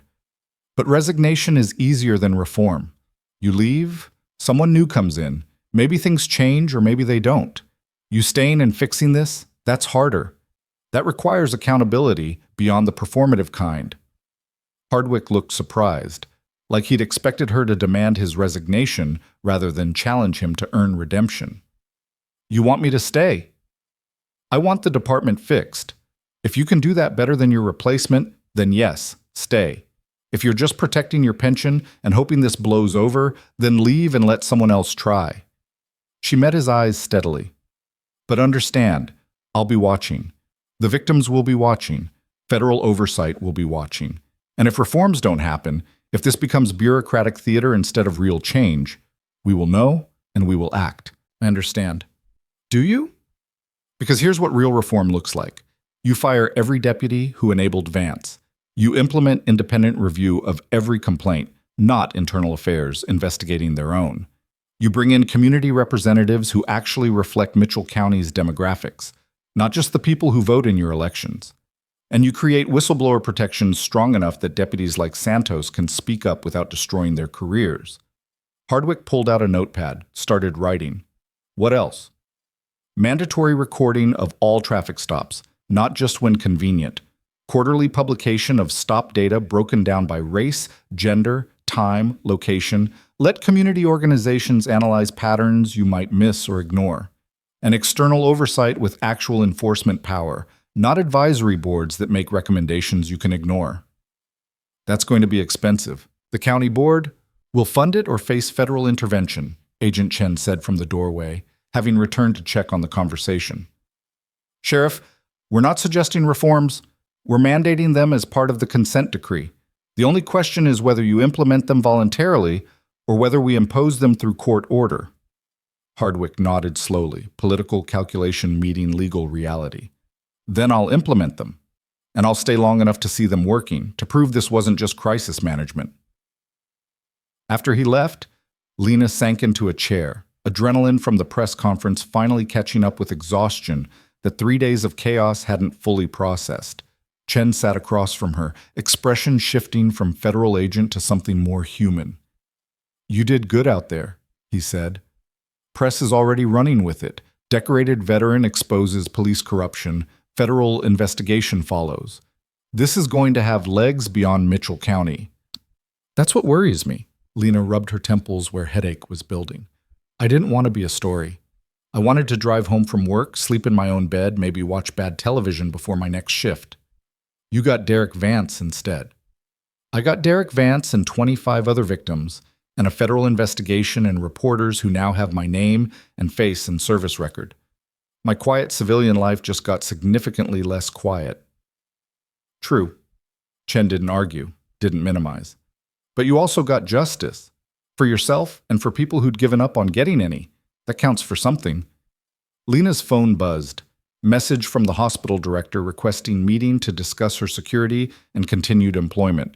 Another from a legal advocacy group offering pro bono representation for any civil suit she wanted to file. A third from a publisher asking about book rights to her story.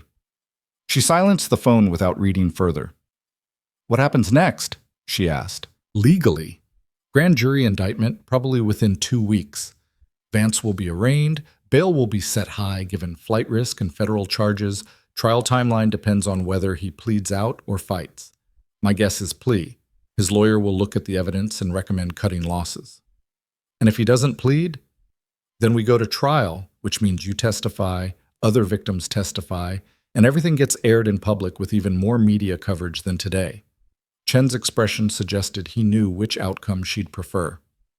For what it's worth, I think he pleads. His union lawyer is competent enough to recognize unwinnable cases. Agent Reeves joined them, her tablet showing news coverage already spreading across regional outlets with national pickups imminent. CBS is requesting interview, so is NPR, Washington Post, and about 15 other major outlets. What do you want me to tell them? Tell them I'll consider requests after the legal proceedings conclude. Lena stood, her dress blues suddenly feeling heavy despite the lightweight fabric. I'm not interested in being professional victim or poster child for police reform. I made a statement today because it needed making. That doesn't obligate me to endless interviews about the worst night of my civilian life. Fair enough. Reeves made notes. What about the advocacy groups? There are several organizations that want to feature your case in campaigns about police accountability, veteran rights, protecting medical professionals. Same answer. After legal proceedings conclude, I'll consider what feels right. Lena moved toward the door, needing air and space and distance from institutional walls. Right now I need to go home, change out of this uniform, and remember what normal feels like before I forget entirely." The courthouse steps were still crowded, though the press conference had ended an hour ago. Cameras tracked Lena's exit, several reporters moving to intercept before Chen and Reeves flanked her with the kind of professional intimidation that discouraged approach without requiring verbal warning. A woman broke through anyway, late 50s, civilian clothes, expression determined enough to override fear of federal agents. "Ms. Brooks, please, just one question." Chen moved to block her, but Lena held up a hand. Something in the woman's face suggested this wasn't reporter curiosity, but personal stake. "My daughter," the woman said, words tumbling out quickly like she expected to be cut off any second. "Vance arrested her 4 years ago. Drug possession, completely fabricated. She took a plea deal because we couldn't afford a lawyer, and now she has a conviction record that's destroyed her career opportunities. Can she appeal? Can this be fixed?" "What's your daughter's name?" "Jessica Moreno. The arrest was April 2022, Mitchell County." Agent Reeves was already pulling up records on her tablet, fingers moving with practiced efficiency. "Jessica Moreno, age 24 at time of arrest, charged with possession of methamphetamine, pled guilty to reduced charges, sentenced to probation and community service." She looked up. "Officer of record was Derek Vance. This fits the pattern." "Then yes," Lena said to the mother whose desperation was visible in every line of her face. "Contact the Department of Justice Victim Assistance Line. Agent Reeves will give you the number. They're reviewing all of Vance's cases for potential appeals and expungement. Your daughter should qualify." The woman's eyes filled with tears.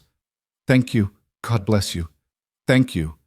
She disappeared back into the crowd, leaving Lena with the uncomfortable awareness that 25 confirmed victims was almost certainly low estimate, that Vance's pattern of abuse had rippled outward through families and communities in ways that would take years to fully document.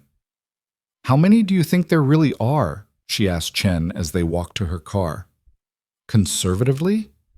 60 to 70 over the decade he was active. Realistically? Maybe 100, maybe more. Some victims won't come forward out of fear, shame, or just wanting to move on. Some cases won't have enough documentation to prove. Some people he targeted are probably dead or gone, their stories lost to time and trauma.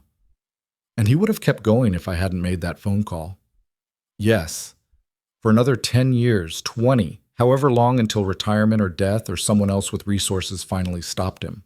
Ba Chen stopped at her Honda, the same vehicle that had been evidence 3 days ago and was now just transportation. "That's not on you to carry. You didn't create Derek Vance. You just had the tools and courage to stop him." Lena climbed into her car, started the engine, and sat for a moment letting reality settle. The gas station where this began was visible from the courthouse parking lot, its flickering lights and familiar pumps looking surreal now that she knew what they represented. Inflection point between quiet life and public consequence, between victim and catalyst. Her phone rang. Unknown number, but she answered anyway, half expecting another reporter or advocacy organization. Instead, a male voice, older, official sounding.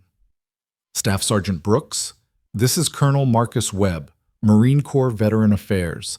I'm calling to check on your welfare following the incident in Mitchell County, and to inform you that your actions have been noted by DOD Command. If you need any support, medical, legal, financial, psychological, you are entitled to full veteran benefits and services."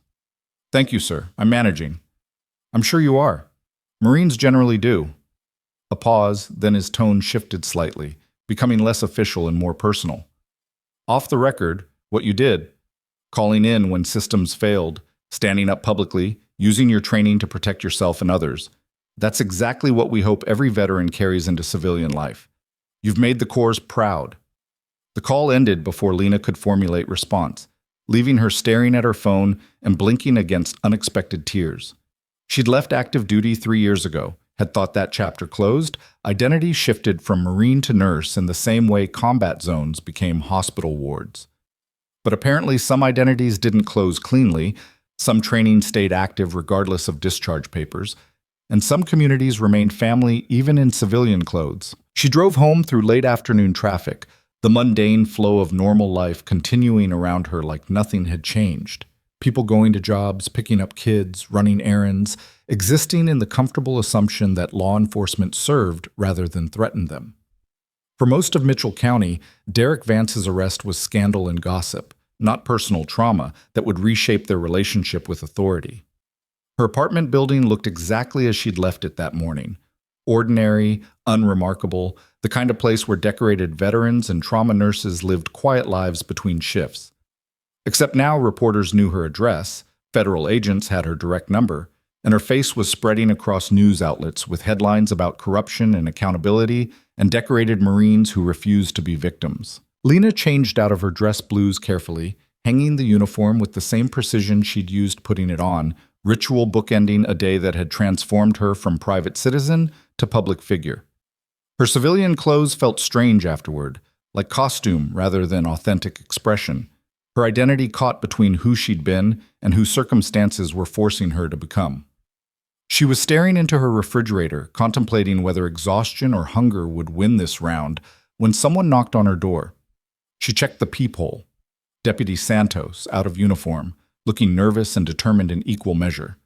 Lena opened the door cautiously. Deputy Santos. "Just Maria, please. I'm off duty, and I'm not here officially." Santos held up her hands, showing they were empty, no weapon visible. "I wanted to apologize in person, not just through text, and to tell you that 6 more deputies have come forward with information about Vance's pattern. We're cooperating fully with federal investigation." "Come in." Santos entered carefully, taking in the apartment's sparse decoration, few personal items, no photographs, the transient quality of someone who'd learned not to get attached to places. "You live like military housing, like you might deploy tomorrow." "Old habits." Lena gestured to the couch, took the chair opposite. "You said 6 more deputies came forward?" "Yes. We've been talking, comparing notes, realizing how much we collectively knew that individually we'd dismissed as rumor or exaggeration." Santos's hands twisted together, knuckle cracking, betraying stress that her voice tried to hide. "I keep thinking about my cousin, about how easily I accepted Vance's version rather than hers. Family, and I still chose the badge over truth.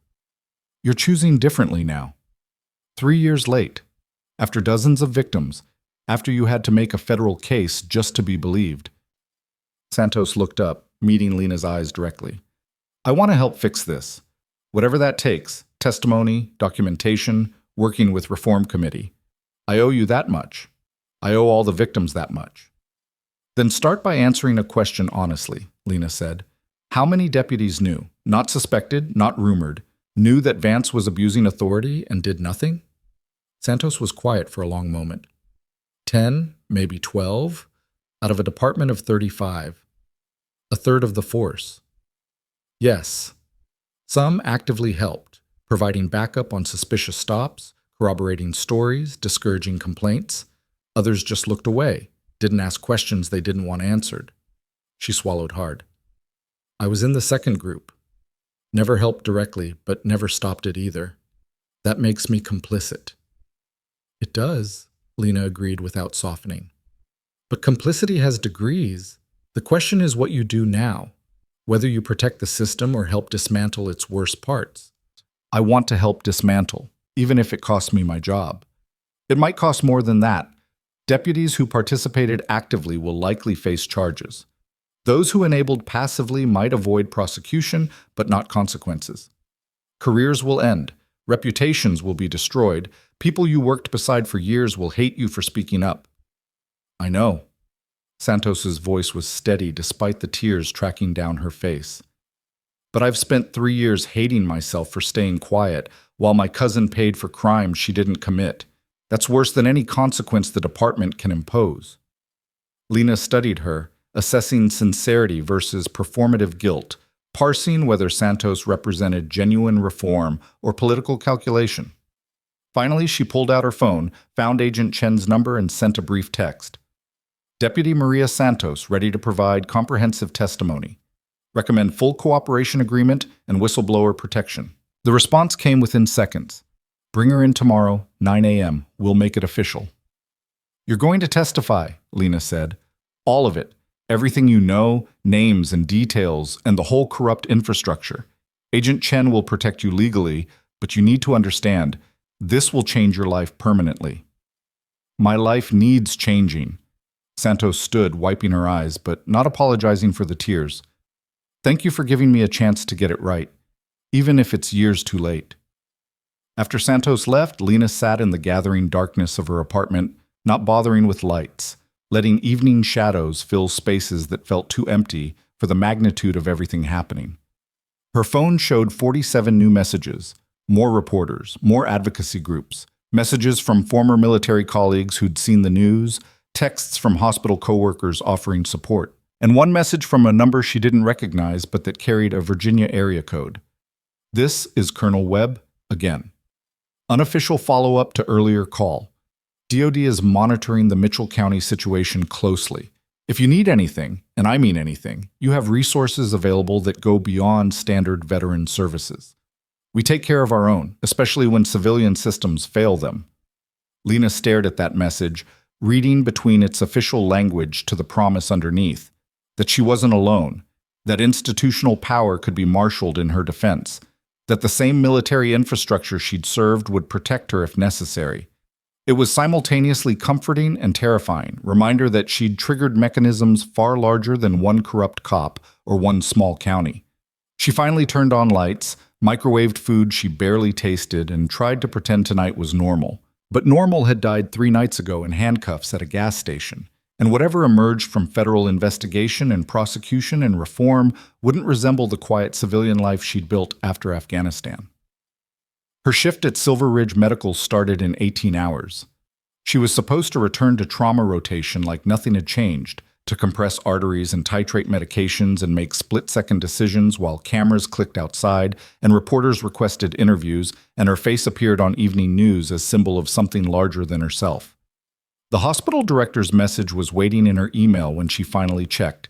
Take medical leave if needed. Your position is secure regardless of legal proceedings duration. We support you completely and are implementing transport protocols you recommended. You've already made this hospital safer. Lena typed brief response.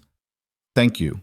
I'll be at my shift tomorrow. Saving lives is better therapy than sitting home watching news coverage. She tried to sleep, managed perhaps 3 hours of fitful unconsciousness interrupted by dreams, where Derek Vance wore different faces, but the pattern remained constant. Authority without accountability, power without conscience, victims ignored until one finally refused to be silent. She woke at 4 a.m., gave up on further sleep, and went for a run through streets where dawn was still hours away. The physical exertion helped, muscle fatigue overriding mental exhaustion. Letting her body do what her mind couldn't, shut down the replay loop of press conferences and testimonies and federal agents promising justice that came too late for too many people. The emergency room at Silver Ridge Medical Center operated on its own chaotic rhythm, immune to external dramas like federal investigations or decorated veterans returning to work after becoming national news. A 40-car pileup on Interstate 80 had transformed the trauma bay into controlled pandemonium, every bed occupied, doctors shouting orders, nurses moving with the choreographed precision of people who'd done this 1,000 times before. Lena slipped into the rhythm like she'd never left, muscle memory overriding everything else. IV lines established, wounds assessed, vitals monitored, the fundamental mathematics of emergency medicine where seconds determined whether patients lived or died.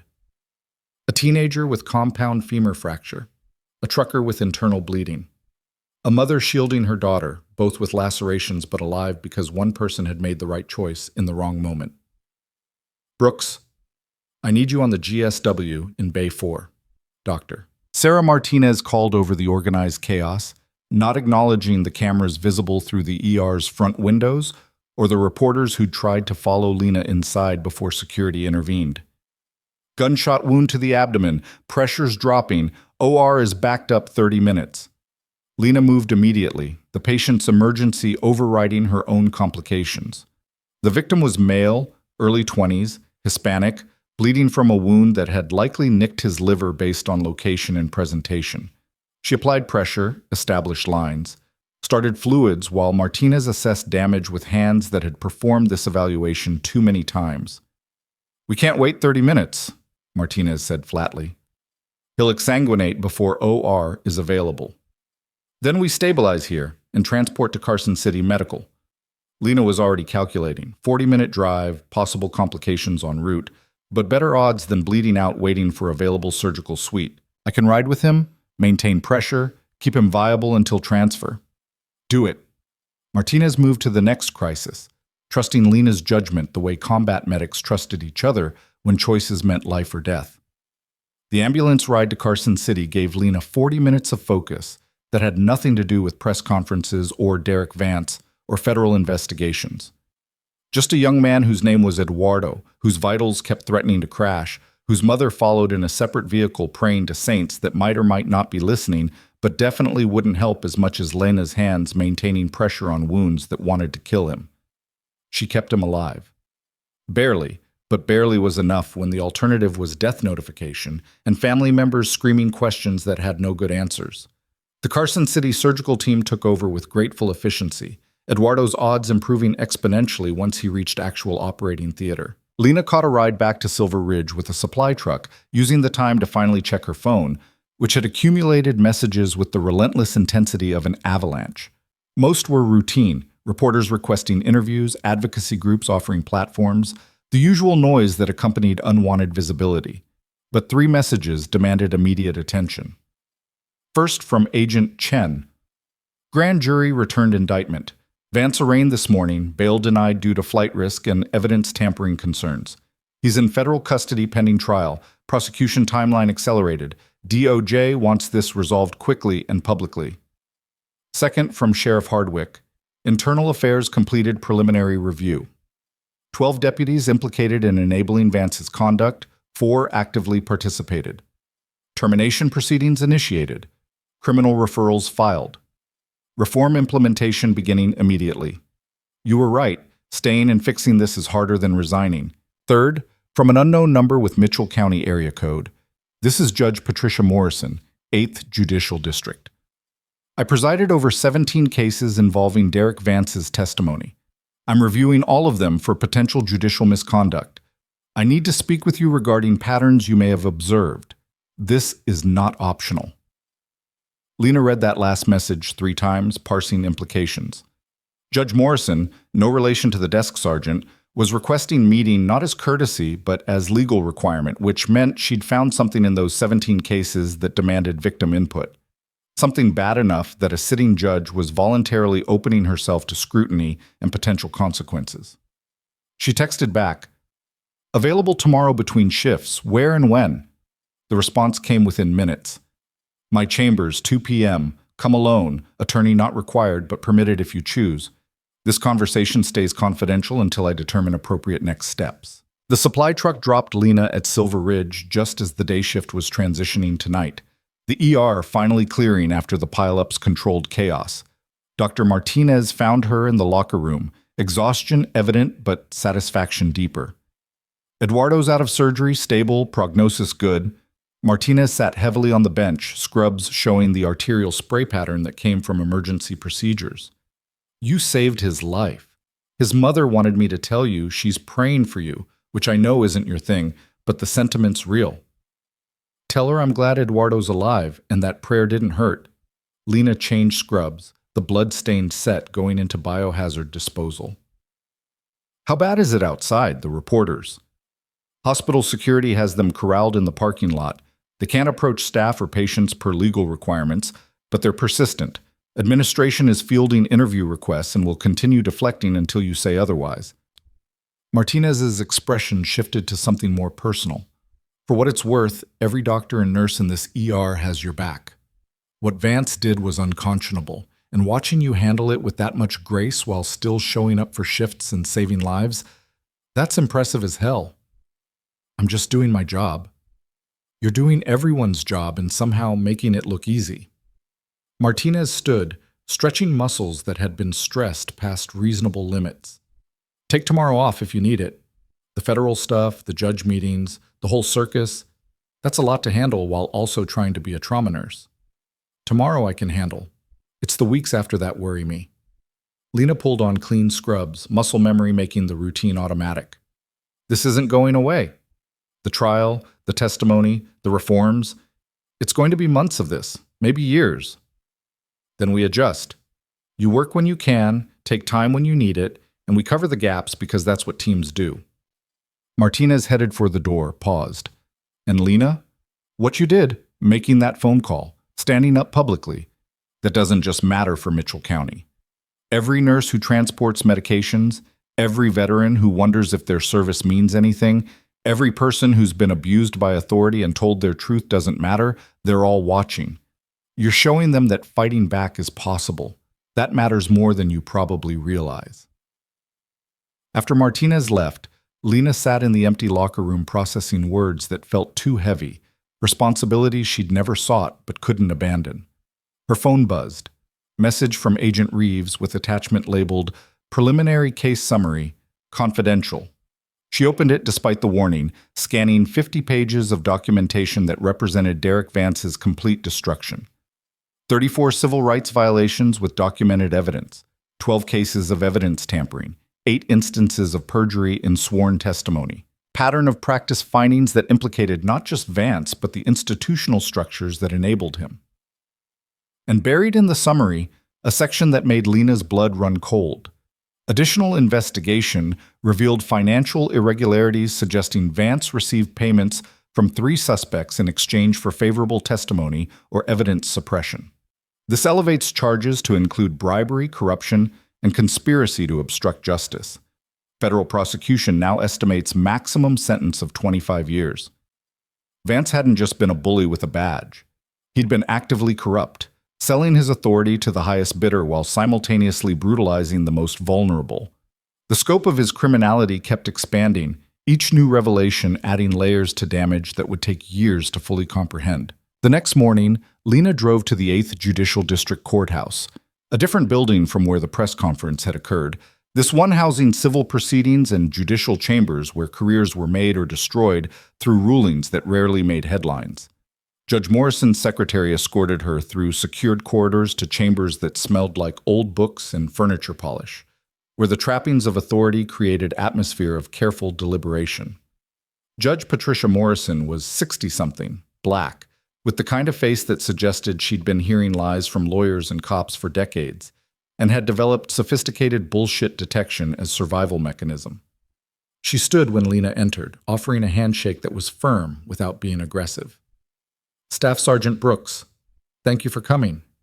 Morrison gestured to a leather chair across from her desk. I've reviewed 17 cases where Derek Vance provided testimony that substantially influenced my rulings.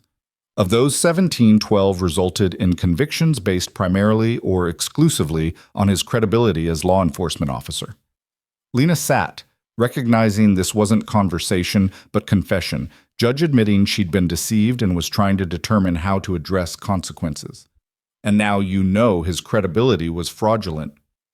Worse than fraudulent, actively malicious. Morrison pulled up files on her computer, turning the screen so Lena could see. Look at the pattern. Every defendant Vance arrested was either minority, female, or economically disadvantaged. Every charge involved substances or situations where physical evidence could be ambiguous. And every conviction came after plea deals where defendants accepted guilt rather than risk trial. Because they couldn't afford lawyers or couldn't risk losing income fighting charges. Exactly. And I accepted Vance's testimony without sufficient scrutiny because he was an experienced officer with clean record and no prior complaints that reached my desk. Morrison's jaw tightened. Except there were complaints, dozens. They were just filtered through department processes that ensured judges never saw patterns that might cause us to question law enforcement credibility. What are you going to do about it? I'm vacating all 12 convictions effective immediately. I'm ordering expungement of arrest records, return of fines and fees paid, and I'm recommending that defendants pursue civil rights claims for wrongful conviction. Morrison's hands were steady despite the magnitude of what she was proposing. This will be public, it will be controversial, and it will almost certainly end my career because I'm admitting I failed to adequately scrutinize testimony from an officer who should never have been trusted. You were lied to systematically, Lena said. That's not the same as being complicit. Isn't it? I'm a judge. My job is to ensure justice happens in my courtroom. If I'm rubber stamping police testimony without adequate verification, if I'm allowing convictions based on one officer's word against defendants who lack resources to mount effective defense, That's not justice. That's just processing human beings through system designed to confirm predetermined outcomes. The honesty was brutal, self-awareness that came too late for the 12 people Morrison had convicted, but early enough to prevent future harm. Lena recognized the expression from her own mirror, someone confronting their failures and deciding to do better, even when better came with catastrophic personal costs. "I need you to review the case files," Morrison continued. "Look at Vance's testimony patterns. Identify commonalities that might help other judges recognize similar conduct in their jurisdictions. This isn't just Mitchell County problem.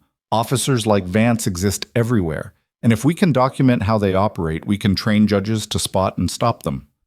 Lena accepted the files, 50 pounds of paper representing lives destroyed by lies that had worn badge and carried weight of institutional authority. "I'll review them. But Judge Morrison, you should know what you're doing, vacating those convictions publicly, admitting judicial error, that takes more courage than most people have. Your career might survive if you're willing to be face of reform rather than just another casualty." "I'm 63 years old. My career is less important than those 12 people getting their lives back." Morrison's expression softened fractionally. "But I appreciate the thought. Now, there's one more thing you need to know before you leave." She pulled up a different file, this one marked with federal seals and classification warnings that made it clear they were entering territory beyond standard judicial review. DOJ shared this under seal because it affects ongoing investigation. Derek Vance has been cooperating with federal prosecutors, providing testimony about other officers in exchange for reduced sentencing recommendations. Lena felt ice settle in her stomach. He's naming accomplices. 23 officers across 4 counties in Nevada and 2 in California. Some participated actively in his schemes, others just looked the other way, but all of them enabled pattern of abuse that spans 2 decades and affects hundreds of victims. Morrison's voice was grim. "This is bigger than anyone realized. What happened to you? What happened to those 25 victims? That's just the visible surface of corruption that goes deep into multiple law enforcement agencies. How many victims total?" "Current estimate is between 200 and 300, but that's conservative. Many victims won't come forward out of fear, shame, or just wanting to move on. Some are likely dead or incarcerated on false charges we haven't identified yet." Morrison closed the file. "DOJ is building RICO case, Racketeer Influenced and Corrupt Organizations Act. They're treating these law enforcement agencies like organized crime syndicates because functionally, that's what they became. The scope was overwhelming. Individual tragedy multiplied into systemic catastrophe. One phone call revealing infrastructure of abuse that had operated openly for years because nobody with power had cared enough to stop it." Lena sat processing implications while Morrison watched with the expression of someone who'd delivered terrible news many times but never got used to the weight. "Why are you telling me this?" Lena asked finally. "Because DOJ wants you to testify. Not just about your case, but as expert witness on how these systems operate, how they target victims, how they maintain silence through intimidation and institutional capture." Morrison leaned forward, intensity replacing her earlier measured tone. "You're uniquely positioned, decorated veteran, so they can't dismiss you as civilian who doesn't understand law enforcement, trauma nurse, so you have medical credibility, victim who fought back successfully, so you understand both sides. Prosecutors think your testimony could be cornerstone of entire RICO case. And if I say no, then they build the case without you, and it's probably weaker, and some defendants probably walk, and some agencies probably escape federal oversight."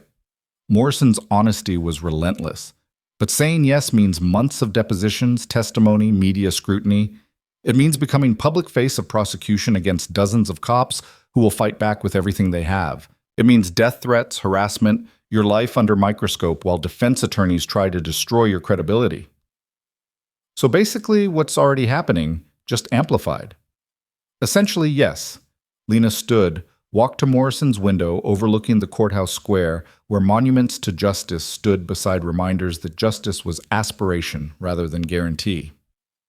Somewhere in federal holding, Derek Vance was negotiating his cooperation, trading accomplices for reduced sentences. The same transactional morality that had defined his career now applied to his prosecution. "I'll do it," she said, "on one condition." "Name it." Every victim who testifies gets protection, not just legal, but financial, psychological, physical security. These people are already traumatized. I won't let them be re-traumatized by a legal process that treats them like evidence instead of human beings.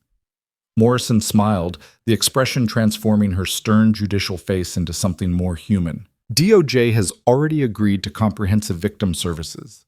You're not the first person to demand it, but you might be the most insistent.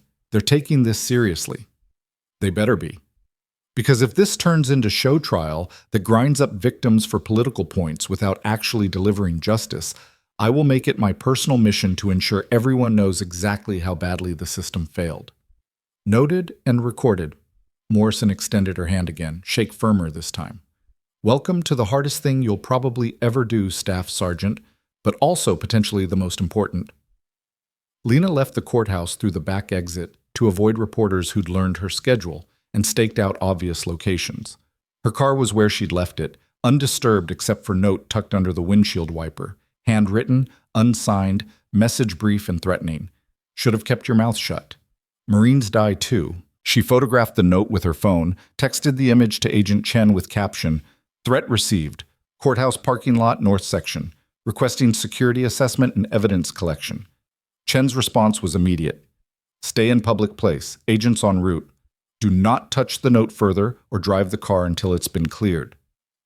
10 minutes later, federal agents descended on the courthouse parking lot with the efficiency of people who'd done this before, photographing the note from multiple angles, dusting her car for prints, checking for explosives, or tracking devices with equipment that looked like it belonged in spy movies rather than Nevada parking lots.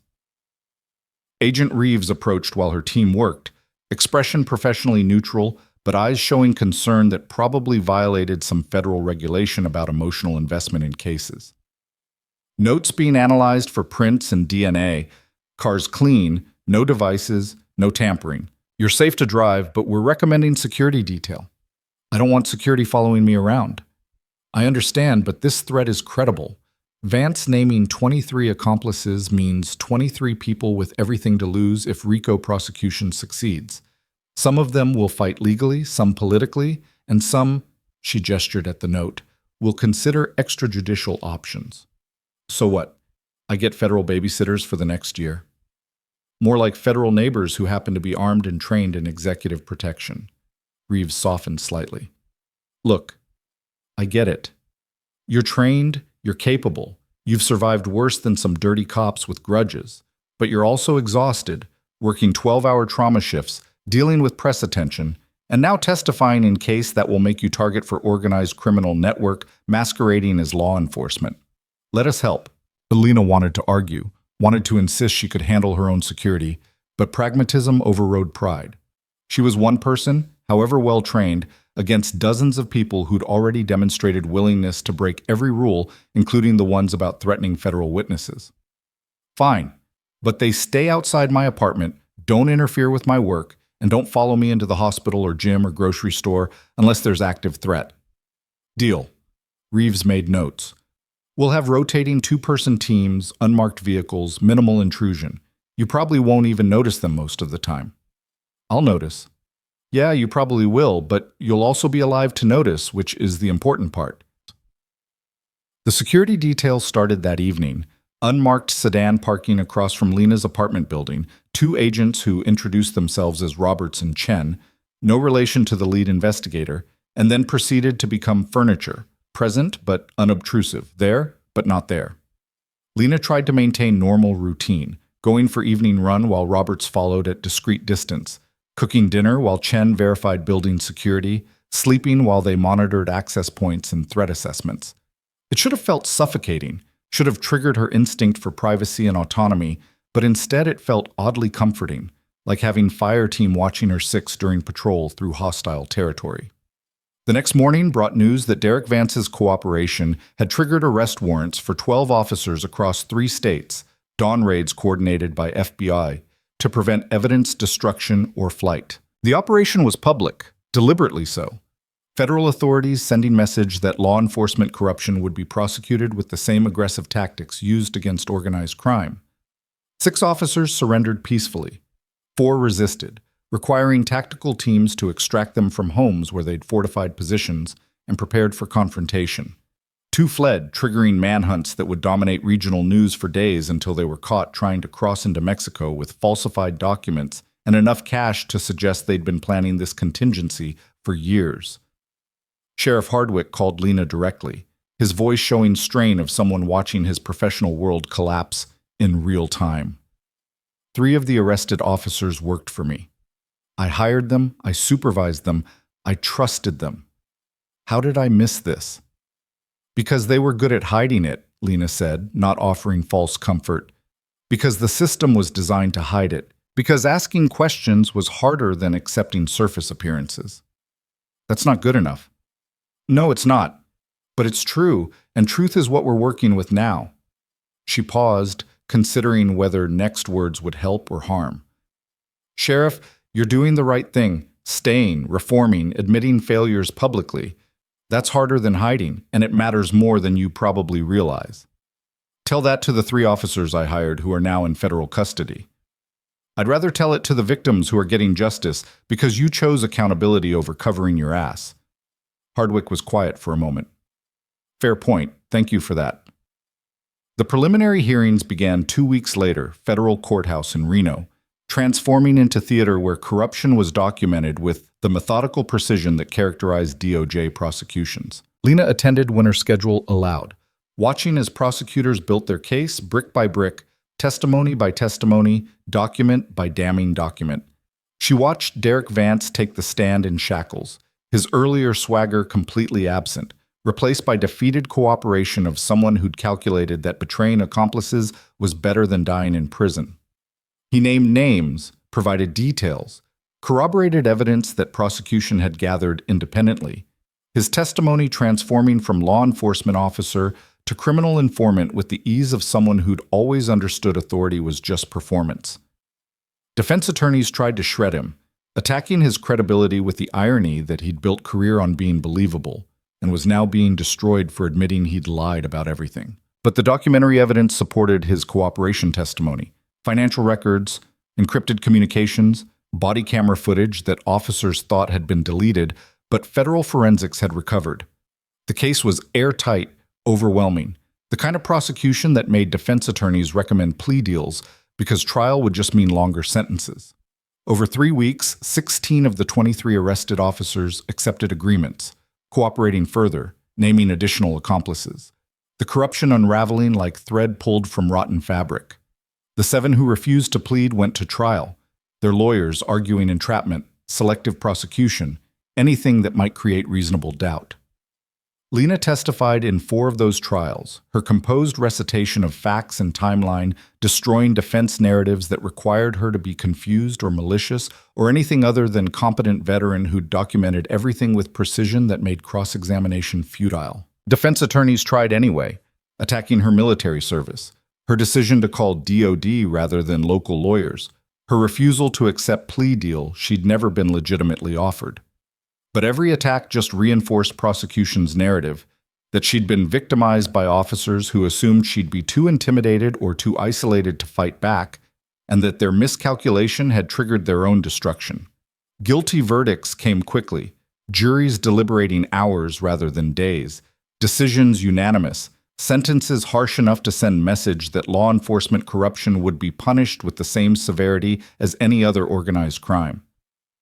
Derek Vance received 18 years despite cooperation, his charges too numerous and too severe for mercy. His accomplices received between 8 and 22 years depending on their participation levels, their careers ended, their pensions forfeit, their families left to navigate consequences of choices that had seemed safe until someone finally said no. Judge Morrison's decision to vacate 12 convictions became model for other jurisdictions. 37 additional cases overturned in Nevada alone, hundreds more under review in California, Arizona, Utah. The ripple effects expanded beyond anyone's initial calculations. Systemic reform forced by one woman's refusal to accept injustice and one phone call that had triggered avalanche. 6 months after that night at the gas station, Lena stood in the same courthouse where she'd given the press conference, this time for much quieter ceremony. The victims, Now officially exonerated, their records expunged, their convictions erased, gathered to receive formal apologies from county officials and compensation payments from settlement fund that taxpayers would fund because the alternative was dozens of individual lawsuits. Jessica Moreno approached Lena afterward, the young woman whose mother had broken through security at the press conference, whose drug conviction had destroyed career prospects for 4 years until federal investigation finally delivered justice. "I got into nursing school," Jessica said, her smile transforming a face that had carried too much stress for too long. "They accepted my application once the conviction was expunged. I start in January." "That's incredible. Congratulations." "I wanted to be you," Jessica continued. "When I heard your story, saw you in that uniform, learned you'd fought back and won, I realized I didn't have to be defined by what Derek Vance did to me. I could build something better." Lena felt throat tighten, unexpected emotion breaking through professional composure she'd maintained for months. "You were always more than what he did to you. The expungement just gave you permission to show it." Other victims shared similar stories: jobs obtained, education resumed, lives restarted without the anchor of false convictions dragging them down. Not all stories were positive. Some victims remained too traumatized to benefit from exoneration. Some had lost too much time to recover. Some were dead, and their posthumous exoneration was cold comfort to families left behind. But enough lives were salvaged, enough futures restored, that the cost of fighting seemed justified by outcomes that mattered. Agent Chen found Lena as the ceremony concluded, his expression mixing satisfaction and fatigue of someone who'd spent 6 months building cases that had fundamentally reshaped law enforcement in Nevada and beyond. "Final statistics," he said, consulting tablet that had become extension of his hand. RICO case resulted in 73 convictions across 6 states. 212 victims compensated, 347 cases overturned or under review. 15 law enforcement agencies under federal consent decrees requiring comprehensive reform, and 1 phone call that started it all. "Don't romanticize it," Lena said. "I made a call because I had resources most people don't have. The real heroes are the victims who came forward knowing it would be hard. The deputies like Santos who chose truth over loyalty, the judges like Morrison who admitted failures publicly." "True. But you were the catalyst. You're the one who proved that fighting back was possible." Chen closed his tablet. "For what it's worth, DOD is recommending you for civilian commendation, and the Marine Corps is discussing whether your actions warrant official recognition beyond just veteran services calling to check on you." "I don't need awards. I just needed to go home from work without being arrested for crimes I didn't commit. And now 212 other people get to do the same thing because you refused to accept that injustice was inevitable." Chen extended his hand. "Thank you for your service, Staff Sergeant, both in uniform and out." After he left, Lena stood in the courthouse lobby watching victims reunite with families, celebrate victories that had cost more than victory should require, begin rebuilding lives that corrupt officers had nearly destroyed. She thought about Eduardo, the gunshot victim she'd kept alive during that ambulance ride, who'd survived and recovered and returned to family that loved him. She thought about the countless patients she'd saved in emergency rooms across years of nursing, the lives preserved through competence and training and refusal to give up when outcomes looked hopeless.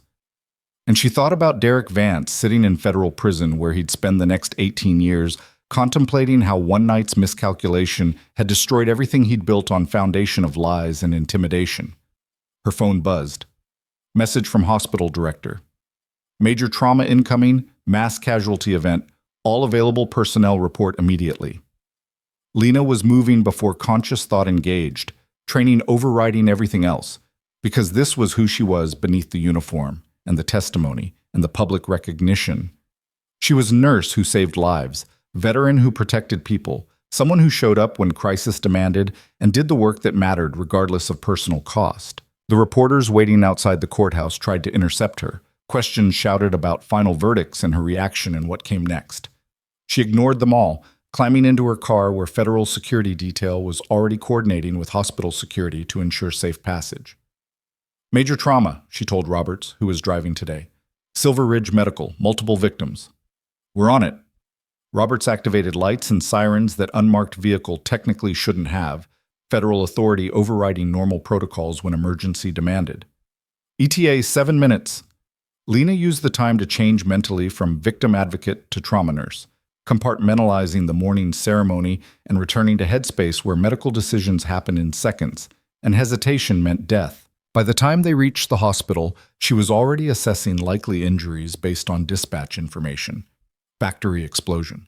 Multiple burns, possible crush injuries, the kind of catastrophic event that turned emergency rooms into battlefields where triage determined who lived and who didn't.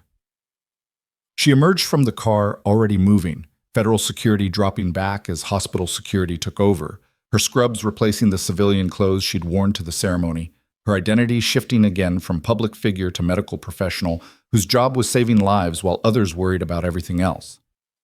The trauma bay was organized chaos when she arrived, Dr. Martinez already directing teams, patients arriving in waves that threatened to overwhelm capacity.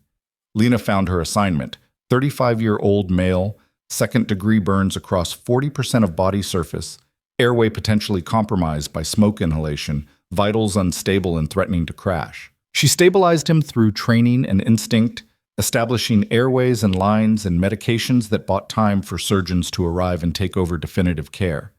Then the next patient, and the next, hours blurring into continuous action where thinking happened too fast for conscious awareness, where mistakes meant death and success meant someone got to see tomorrow.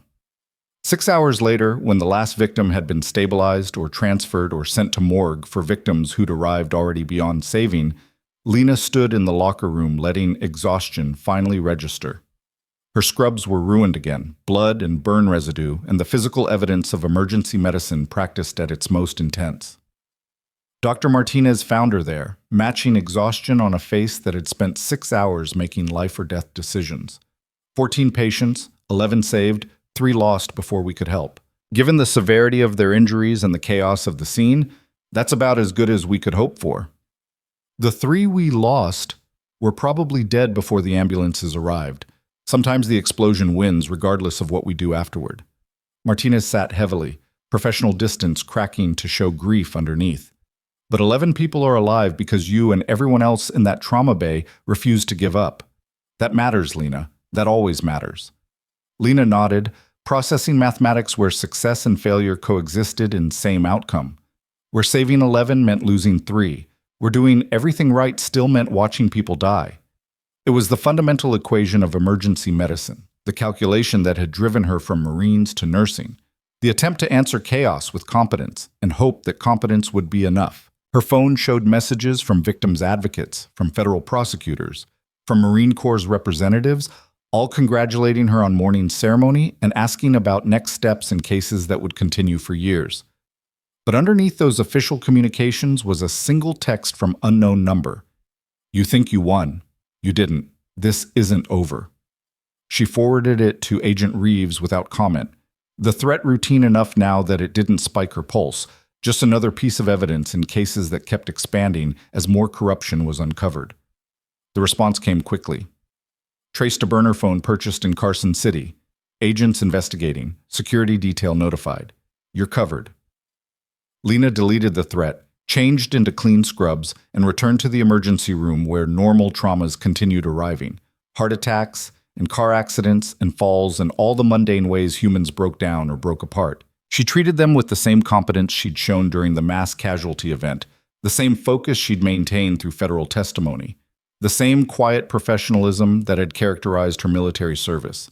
Because this was who she was, beneath everything else. Someone who showed up when needed and did the work that mattered, regardless of threats or publicity or consequences that rippled outward from one phone call made 6 months ago in a sheriff's station at 3 a.m. And if Derek Vance's remaining accomplices wanted to threaten her, they'd discover what he'd learned too late. That some people didn't intimidate easily, that some training didn't fade, and that making an enemy of someone who'd survived worse than they could imagine was perhaps the final miscalculation in careers built on assuming victims would stay silent. Her shift ended at midnight, the hospital finally quieting after the factory explosion's aftermath had been processed through emergency medicine's brutal efficiency. Lena walked to her car through parking lot illuminated by sodium lights that turned everything orange and surreal, her security detail visible in the unmarked sedan 50 feet away, Roberts raising a hand in acknowledgement that she was leaving. The drive home took her past the Crossroads Gas and Go, the station where everything had started 6 months ago. She didn't stop, hadn't stopped there since that night, but she slowed enough to see that new management had taken over, the flickering lights replaced, the station cleaner, the whole place transformed by time and distance from crime scene to just another highway rest stop. Her apartment building appeared unchanged, though she knew federal agents had hardened security in ways invisible to casual observation. Upgraded locks, camera systems, access protocols that meant unexpected visitors got intercepted before reaching her floor. She'd protested the expense initially, argued she didn't need fortress-level protection, but Reeves had been insistent and ultimately correct. 3 more threats had arrived over the past month, each traced to associates of convicted officers, each resulting in additional arrests that expanded the conspiracy case into territories nobody had initially anticipated. Inside her apartment, Lena found an envelope that had been slipped under her door despite building security, federal monitoring, all the infrastructure designed to prevent exactly this kind of breach. She photographed it before touching, texted the image to her security detail, received immediate response. "Don't open. Agents en route." But the handwriting on the envelope was familiar, feminine, and the return address was Silver Ridge Medical Center's administrative office. Lena opened it carefully, finding a single sheet of hospital letterhead with message from Director Chen. Different Chen than the federal agent, though she'd started mentally cataloging all the Chens in her life like they were distinct species.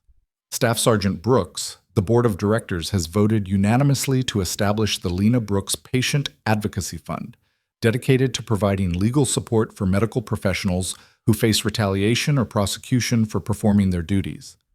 The fund will be seeded with $500,000 from hospital reserves and matching donations from our trauma department physicians. Additionally, we're implementing mandatory training on rights during law enforcement interactions using protocols you developed. Every nurse, every technician, every staff member will know what you knew, that competence and documentation are weapons against those who abuse authority. You didn't ask to be a symbol, but you've become one anyway. Thank you for showing us what principled resistance looks like.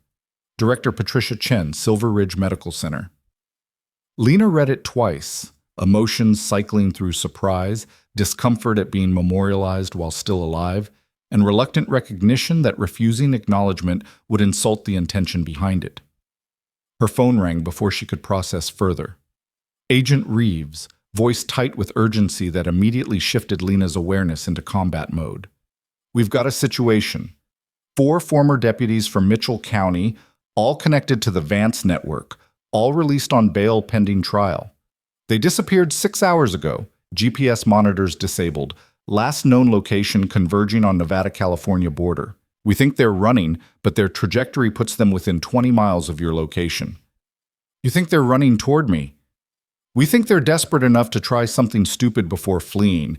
Federal marshals are en route, local PD is on alert, but I need you to relocate immediately to secure facility until we have them in custody." No. The refusal was automatic, visceral rejection of being driven from her home by men who'd already taken too much. "I'm not running from cops who should have been stopped years ago." "Lena, this isn't about bravery or making a point. These are trained law enforcement officers with access to weapons, tactical knowledge, and nothing left to lose. They know your address, your schedule, your security arrangements. They're coming with specific purpose, and that purpose is almost certainly violent. Then let them come. I'm trained too. I know this terrain, and I'm not abandoning my life because 4 criminals want revenge." Lena moved through her apartment with practiced efficiency, checking windows, securing doors, retrieving the Glock 19 she'd purchased after the first threat and had been training with at the range weekly. "How far out are your marshals?" 20 minutes, maybe 15 if they push traffic laws." "Then I need to hold position for 15 minutes. I've held worse positions with worse odds." She chambered a round muscle memory from thousands of training repetitions, making the action automatic. "Where's my security detail?" Roberts and Chen are outside, armed and coordinating with incoming tactical team. "But Lena, please, professional to professional, don't make this your last stand over symbolic point about not being intimidated." "It's not symbolic, it's definitional." Lena killed the apartment lights, positioning herself where she had clear sightlines to the door and windows while remaining invisible from outside. I spent 12 years in the Marines fighting people who wanted to impose their will through violence. I'm not letting some corrupt cops succeed where Taliban failed. Reeves was quiet for a moment. Okay, but you stay on this line, you narrate everything you see, and if I tell you to retreat, you retreat. Deal? Deal. The next 10 minutes stretched like hours, every sound amplified by adrenaline and darkness, every car passing on the street below potentially containing threats. Roberts checked in via text. 2 vehicles approaching, no plates visible. Occupants matched description of fugitives. Intercepting. Then sounds of confrontation, shouted commands, running feet, the distinctive crack of gunfire that Lena's training identified immediately as 9mm, multiple shooters, rate of fire suggesting panic rather than controlled engagement. She moved to her window, staying low, observing the parking lot where Roberts and Chen had taken cover behind their sedan, returning fire against 2 vehicles that had pulled in aggressively. 4 men emerging with weapons drawn and clear intention to overwhelm security through superior numbers. Federal agents in active engagement, Lena reported to Reeves, her voice steady despite pulse hammering in her ears. 4 suspects armed with handguns attempting to breach building entrance. My security detail is outnumbered but holding position. Tactical Team ETA, 7 minutes. Tell Roberts to fall back, don't try to hold against those odds. Lena texted Roberts, received response almost immediately. Can't retreat? They'll reach your apartment. Holding here. The tactical calculus was clear. Roberts and Chen were sacrificing tactical advantage to buy time for reinforcements, accepting exposure and inferior position because the alternative was letting armed fugitives reach civilian residential building where collateral damage could be catastrophic. Lena made a decision that training supported, even though regulations would probably condemn it. She opened her window, acquiring sight picture on the nearest fugitive who was advancing on Roberts's position with weapon raised, clear intention to execute a federal agent who was already wounded based on the way he was moving. The shot was clean, 60 feet, stationary target focused on different threat, center mass impact that dropped him immediately.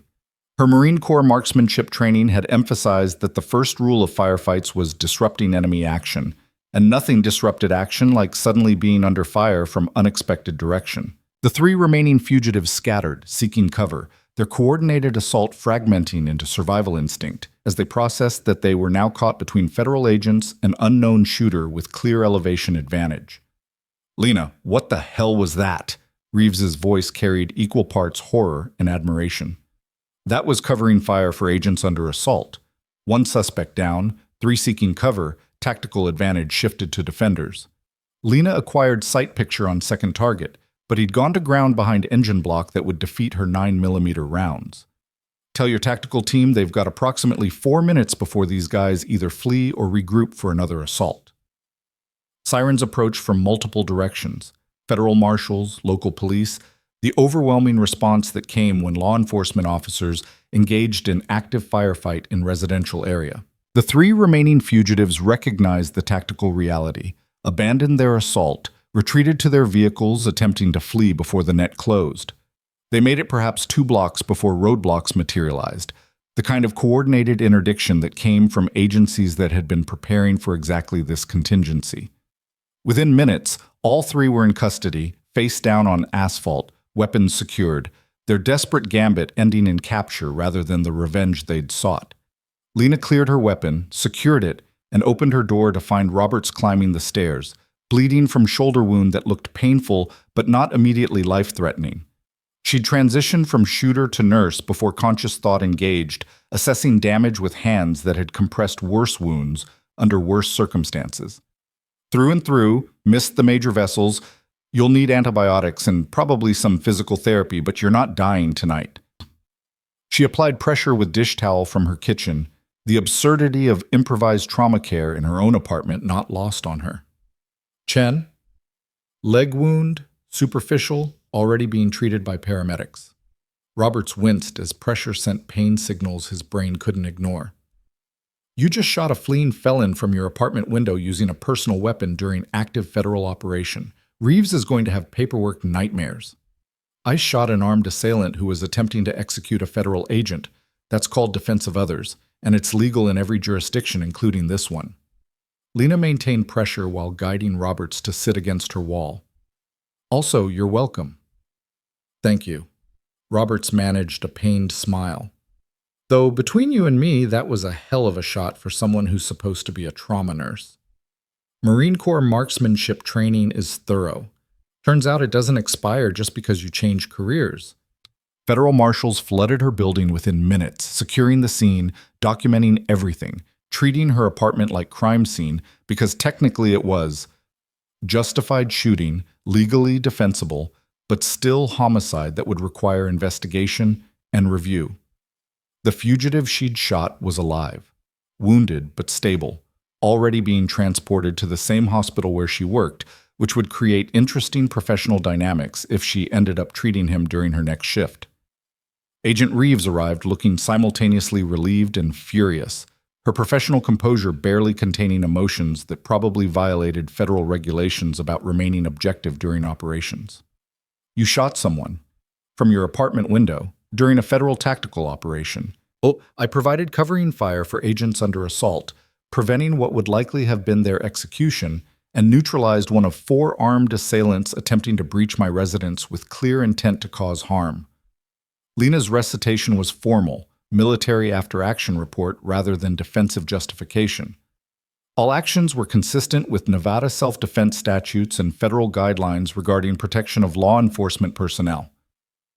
You're not wrong, but you're also going to be interviewed by about 15 different agencies, all of whom will want to document exactly how a trauma nurse happened to make a 60-foot precision shot under stress in low-light conditions.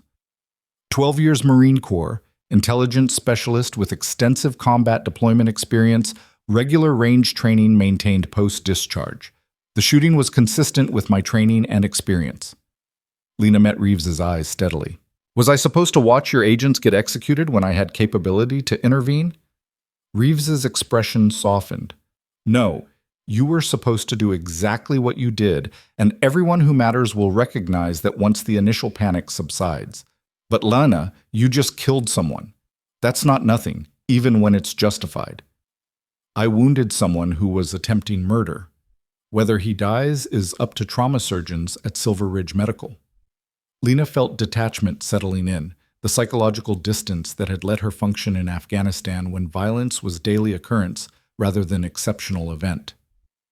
And I've killed people before, Agent Reeves, in uniform, in combat zones, following rules of engagement that were substantially more restrictive than tonight's situation. This isn't my first time making that choice. The next 6 hours blurred into interviews and statements and documentation, federal agents and local detectives and internal affairs investigators, all needing her account of events that had lasted perhaps 90 seconds, but would generate months of review.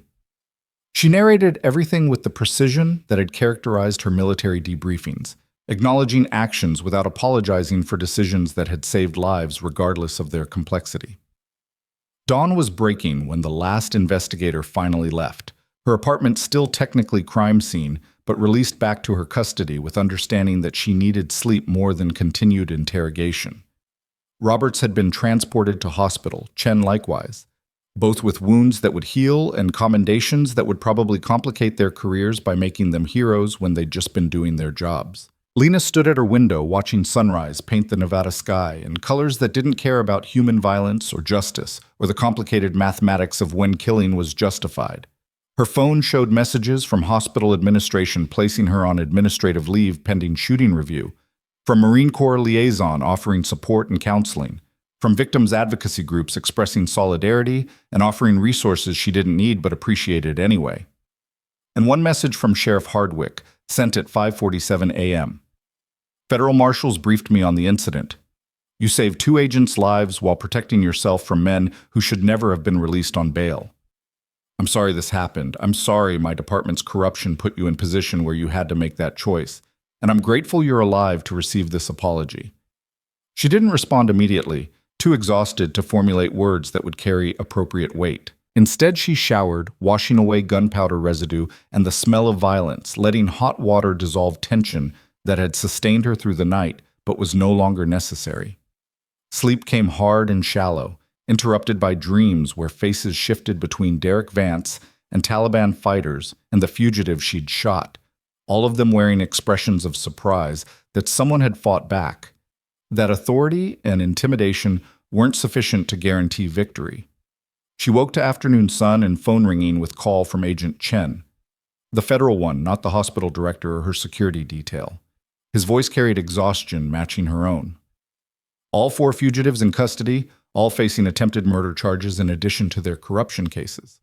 The one you shot is stable, will survive to face trial, though his lawyer is already suggesting you used excessive force. Let him suggest. My lawyer will respond with video evidence of 4 armed men assaulting federal agents with clear intent to commit murder, and with ballistics showing I fired exactly 1 shot that prevented exactly 1 execution. Lena's voice was flat, professional detachment maintained through force of will. How's Roberts? Surgery went well, full recovery expected, already talking about returning to duty, despite medical staff insisting he needs minimum 6 weeks leave. Chen paused. He wanted me to tell you that he owes you his life, and that he's never seen anyone transition from civilian to combat mindset that fast. Tell him Marines don't really have civilian mindset. We just pretend when circumstances require it. I'll pass that along. Another pause, this one carrying different weight. The shooting review board convened this morning. Preliminary finding is justified use of force in defense of others. There will be formal hearing, but it's procedural rather than investigative. You're clear, Lena. Legally, professionally, morally, you did everything right. Doesn't make it feel right. No, it doesn't.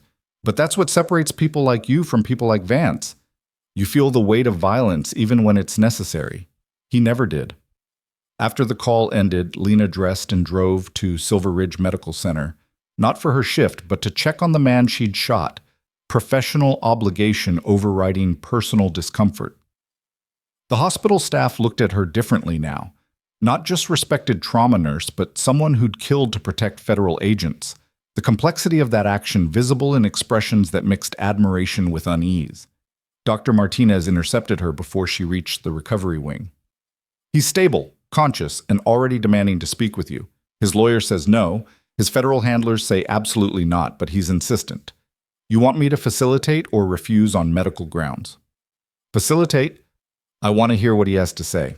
The patient, identified in medical records as Thomas Brennan, former deputy, current federal defendant facing 20 years minimum, was handcuffed to his hospital bed despite the chest wound that made movement painful. He looked younger than Lena expected, maybe 35, with the kind of face that suggested he'd been earnest recruit once before corruption had transformed him into fugitive attempting murder. Staff Sergeant Brooks, his voice was rough from intubation, but coherent. I wanted to thank you for not killing me.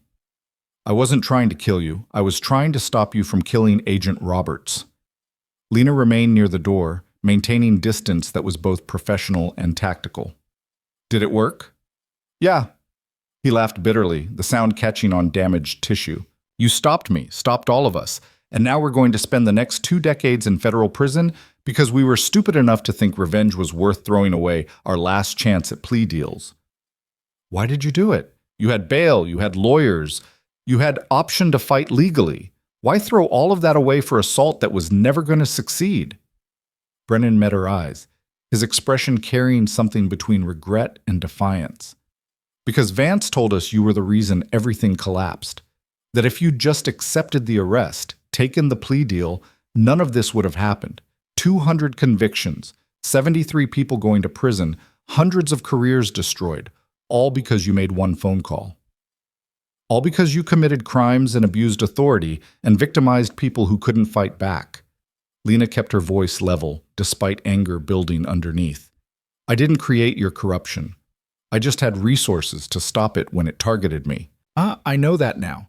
Took getting shot and facing life in prison to see it clearly, but I know. He closed his eyes briefly. I joined law enforcement because I wanted to help people. Somewhere along the way, helping people became controlling people, and controlling became exploiting, and I stopped noticing the difference. Vance made it easy, showed us how the system worked, how to manipulate it, how to profit while pretending to serve. That's an explanation, not an excuse. I'm not making excuses. I'm confessing. his eyes open, meeting hers directly. I participated in 14 false arrests over 6 years. I testified falsely in 9 trials. I accepted bribes from 4 suspects in exchange for favorable reports. I enabled Derek Vance's worst behavior because it was easier than reporting him, and easier than admitting I'd become exactly what I'd joined to fight against. Why tell me this? Because you're the only person in this entire disaster who actually fought for justice instead of revenge or self-preservation or political advantage. Brennan's voice dropped to near whisper. And because if I'm going to spend the next 20 years in prison, I want at least one person to know I understand why I'm there and that I deserve it. Lena stood silent for a long moment, processing confession that was too honest to dismiss and too late to matter for his legal situation. The victims you helped convict, they're being contacted for possible civil suits. You should cooperate fully, provide details that help their cases, because that's the only restitution available to you now. I will. My lawyer says cooperating is suicide for my defense, but my defense is already dead. Might as well make my cooperation mean something. She left him there, handcuffed and wounded and facing consequences that would consume the rest of his functional life, and felt no satisfaction in his ruin. Just exhausted recognition that systems of corruption required willing participants, that authority attracted both servants and predators, and that distinguishing between them was harder than it should be. The formal shooting review hearing occurred 3 weeks later, standard procedure compressed into accelerated timeline because federal interest and media attention made prolonged uncertainty untenable. Lena testified for 90 minutes, narrating events with precision that made cross-examination futile, her actions so clearly justified that even the review board's most skeptical members couldn't find legitimate criticism. The ruling was unanimous. Justified use of deadly force in defense of others, no policy violations, no recommended discipline, case closed with commendation for decisive action under extreme circumstances. It should have felt like victory, but instead felt like administrative processing of violence that was necessary but not celebratory. Derek Vance's final sentencing happened the same week, federal judge imposing 18 years followed by lifetime supervised release, the maximum allowed under his plea agreement. He stood in orange jumpsuit showing none of his earlier swagger, aging visible in the months since his arrest, career and freedom and identity all destroyed by systems he'd manipulated for years before they finally turned against him. Lena attended the sentencing, sitting in the gallery beside 23 other victims who'd come to watch justice delivered in increments of years and restrictions and permanent criminal record. Vance never looked at them, his gaze fixed on some middle distance where maybe he could pretend this was happening to someone else. The judge's statement was brutal in its precision. You were entrusted with authority to protect citizens and uphold law. Instead, you exploited that authority for personal gain, victimized the vulnerable, and corrupted an institution that communities depend on for security and justice. Your actions weren't mistakes or lapses in judgment. They were systematic, calculated, and sustained over a decade. This sentence reflects not just the crimes you committed, but the profound betrayal of trust that accompanied them. Vance was led away without comment, disappearing into federal custody where he'd remain until he was 56 years old, his career erased, his pension forfeited, his reputation permanently destroyed by choices that had seemed safe until someone finally refused to be his victim. Outside the courthouse, reporters clustered for final statements, this narrative arc reaching conclusion that would dominate one news cycle before being replaced by newer scandals and fresher outrages. Lena gave them 2 minutes, standing in sunlight that felt warmer than the day's temperature suggested. Derek Vance's sentencing represents accountability, but not closure. The victims he hurt still carry trauma. The systems he corrupted still require reform. The communities he betrayed still need healing. She paused, gathering thoughts that had crystallized over months of testimony and violence and exhausted certainty. But today proves that authority can be challenged, that corruption can be exposed, and that people who fight back can win. Not easily, not quickly, but definitively. "What's next for you?" a reporter asked. "I'm returning to work at Silver Ridge Medical Center. I'm continuing to consult on law enforcement reform initiatives. And I'm establishing a nonprofit foundation to provide legal support for people facing retaliation from corrupt officials." The foundation had been Jessica Moreno's idea, the nursing student who'd been inspired by Lena's example, and it felt right in ways that personal vindication couldn't match. Justice shouldn't require DoD clearances or federal connections. It should be accessible to everyone, and I'm going to spend whatever energy I have left making that reality rather than aspiration. The foundation launched 6 months later, seeded with her compensation from the county settlement and donations from victims who'd received their own settlements and wanted to help others fight battles they'd barely survived themselves. It provided lawyers for nurses facing retaliation, veterans navigating hostile bureaucracies. Anyone caught in the machinery of authority that had forgotten its purpose was service rather than control. Lena ran it from her apartment evenings and weekends, coordinating with advocacy groups and legal clinics, matching victims with resources, building infrastructure that would survive beyond her personal involvement. The work was endless, funding perpetually insufficient, outcomes mixed between triumphant vindication and crushing defeat. But it mattered in ways that felt true. Building something constructive from trauma that could have destroyed her, but instead had become foundation for helping others survive similar battles. A year after that night at the gas station, Lena stood in the same Silver Ridge Medical Center trauma bay where she'd stabilized Eduardo, watching a new class of nursing students rotate through emergency medicine orientation. They listened with the intense focus of people who understood that these skills would mean the difference between life and death, that competence wasn't optional when patients arrived bleeding and terrified. Doctor Martinez introduced her with warmth that had deepened from professional respect into genuine friendship. This is Lena Brooks, one of our senior trauma nurses. She's going to talk to you about protocols, documentation, and knowing your rights when authority figures try to interfere with your medical duties. Lena spent an hour sharing knowledge that had been bought through handcuffs and federal investigations and violence that still occasionally interrupted her sleep. She taught them how to document everything, how to recognize when law enforcement requests crossed into illegality, how to escalate when local systems failed.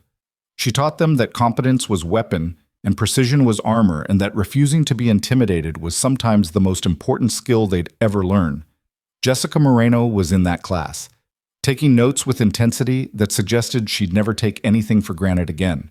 Her conviction expunged, but memory of injustice permanent. She approached Lena afterward, hesitant but determined. "I want to work with your foundation," Jessica said. "After I finish nursing school, after I get experience, I want to help other people the way you helped me." "You're already helping by being here, by refusing to let false conviction define your future." Lena smiled, the expression coming easier now than it had months ago when every interaction had felt weighted by public scrutiny. "But yes, when you're ready, the foundation will be lucky to have you." That evening, Lena drove past the Crossroads Gas and Go one final time. The station fully renovated now, new ownership having erased the physical evidence of the night that had changed everything. She didn't stop, didn't need to stop, because the location mattered less than the choice she'd made there. The decision to resist when accepting seemed easier, to fight when surrender seemed inevitable. Her apartment waited with federal security still monitoring, but less obtrusively now that the threat level had decreased following the final convictions. Roberts had recovered fully and returned to duty, occasionally texting updates about cases and operations, and life continuing despite violence that had marked them both. Chen, her security detail Chen, had been reassigned to different protection details. Though they'd stayed in touch, their professional relationship transformed into something approaching friendship through shared experience of that night. Lena changed into civilian clothes, made coffee, and sat at her desk reviewing foundation applications from 3 people facing retaliation after reporting police misconduct. Each case required careful evaluation, resource allocation, strategic thinking about which battles could be won and which would consume energy better spent elsewhere. The work was identical to military intelligence analysis. The same pattern recognition and threat assessment and understanding of how systems functioned beyond their official descriptions. Her phone rang with call from Colonel Webb, the Marine Corps liaison who'd checked on her welfare throughout the investigation and prosecution. His voice carried the satisfaction of someone who'd watched a subordinate excel under impossible circumstances. "Staff Sergeant Brooks, I'm calling with official notification that you're being awarded the Secretary of Defense Medal for Valor for your actions on the night of April 7th. The citation recognizes extraordinary heroism in defense of federal law enforcement personnel while under direct threat from armed assailants. Lena absorbed the information without immediate emotion, processing it like any other briefing. Sir, I appreciate the recognition, but I was defending myself as much as the agents. It wasn't extraordinary. It was just training applied to crisis.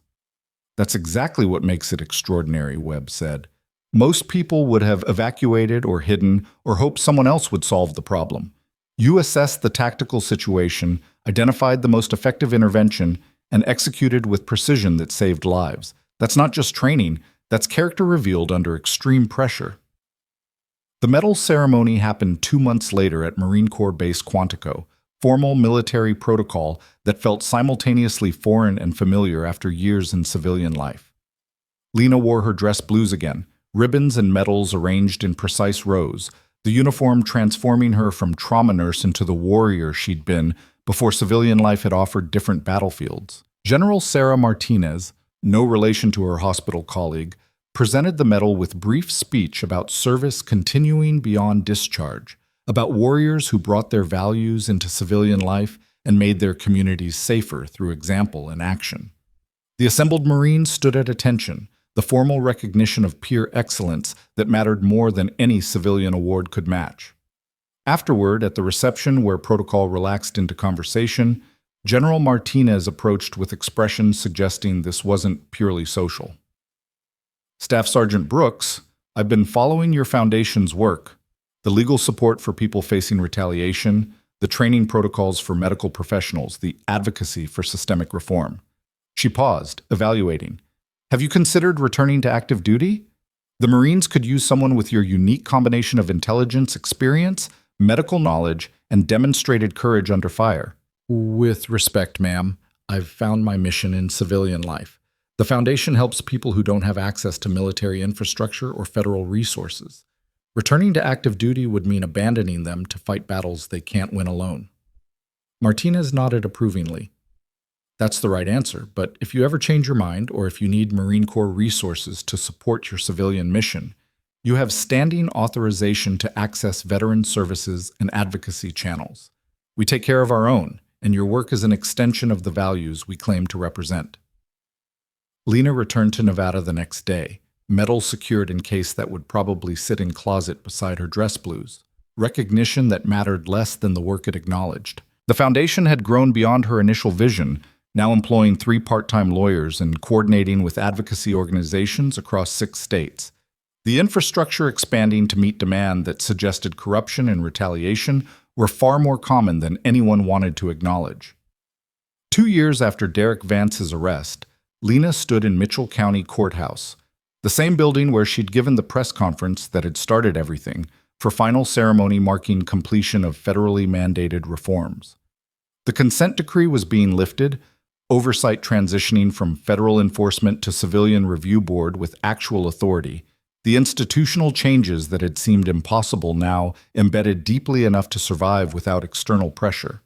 Sheriff Hardwick, who'd survived recall attempts and political challenges to see reforms through, stood beside her, his expression mixing exhaustion with cautious pride. We've implemented everything you demanded, he said quietly.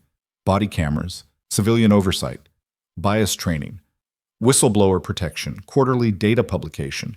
Some of it was painful, some of it was expensive, all of it was necessary. How many complaints this year compared to 2 years ago? Down 73%. And the complaints we do receive are being investigated thoroughly, resolved transparently, with officers held accountable when violations occur. He turned to face her directly. I know this doesn't undo what happened to you or the other victims, but it might prevent it from happening to the next person who gets pulled over on a dark highway. That's all anyone can ask. Not perfection, just commitment to doing better. Lena extended her hand, professional gesture that carried weight of reconciliation without forgiveness, acknowledgement without absolution. Thank you for staying and doing the hard work instead of taking the easy way out. The ceremony concluded with speeches from federal officials and county supervisors and victim advocates, all claiming credit for reforms that had been forced through resistance and reluctance and institutional inertia that preferred familiar dysfunction to uncomfortable change. Lena listened with detachment, born of understanding that politics required narrative simplification, that messy reality got packaged into sound bites about accountability and transparency and justice prevailing. But walking out of that courthouse into Nevada afternoon where heat shimmered off asphalt and mountains stood indifferent to human drama, Lena felt something approaching peace. Not closure. Trauma didn't close cleanly, justice didn't heal wounds it merely acknowledged. But recognition that she'd fought battles worth fighting, that resistance had mattered, that one phone call had cascaded into systemic change that would protect people she'd never meet from abuse she'd personally survived. Her phone buzzed with text from Jessica Moreno, now graduated from nursing school and starting her first shift at Silver Ridge Medical. First day complete. I saved a life today. Thank you for showing me this was possible. Lena typed response. You saved your own life by refusing to stay defeated. Everything else followed from that choice. She drove home through streets where afternoon transitioned into evening, the city's rhythm unchanged by federal investigations and criminal prosecutions and all the machinery of justice that had consumed 2 years of her life. People went to work, raised families, built futures in the comfortable assumption that authority existed to protect rather than exploit them. For most people, that assumption remained valid.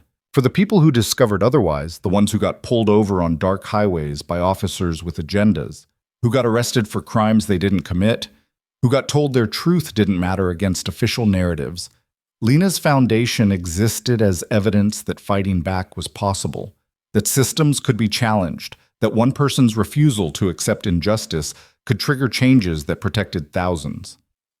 That night, Lena stood at her apartment window, overlooking the city where she'd built civilian life after military service, where she'd been victimized and vindicated, where trauma had transformed into purpose through choice to help rather than hide.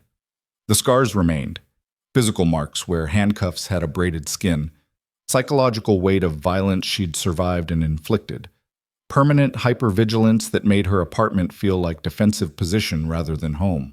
But alongside the scars lived something stronger, certainty that she'd done everything right when circumstances had been completely wrong, that competence and courage had mattered more than authority or intimidation, that the training she'd carried from Afghanistan to trauma bays to that gas station had prepared her for battles she'd never anticipated but had won decisively.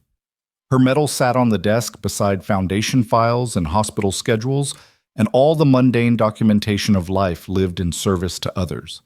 The recognition mattered less than the work it represented, but it existed as reminder that some institutions still valued the warriors who fought for principles beyond personal survival. Lena pulled out her laptop, reviewing 3 new applications for foundation support: a paramedic facing retaliation after reporting excessive force, a teacher threatened with termination for challenging administrator corruption, a veteran appealing VA benefits denial that smelled like institutional cover-up. Each case required investigation, resource evaluation, strategic planning about how to fight systems designed to defeat individual resistance. She accepted all 3 cases, began assigning lawyers and coordinating with advocacy partners, the work expanding because demand was infinite and justice required constant vigilance against those who would exploit authority for personal gain.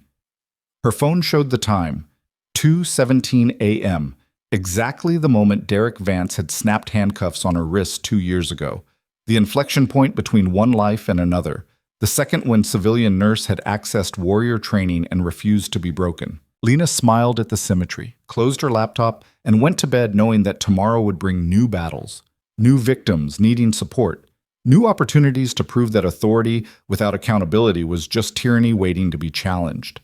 She'd spend the rest of her life fighting those battles, building infrastructure that would outlast her involvement, training others to recognize and resist the patterns she'd survived. Because that was who she was beneath every other identity. Marine who'd sworn to protect against all enemies, foreign and domestic. Nurse who'd dedicated her life to saving others.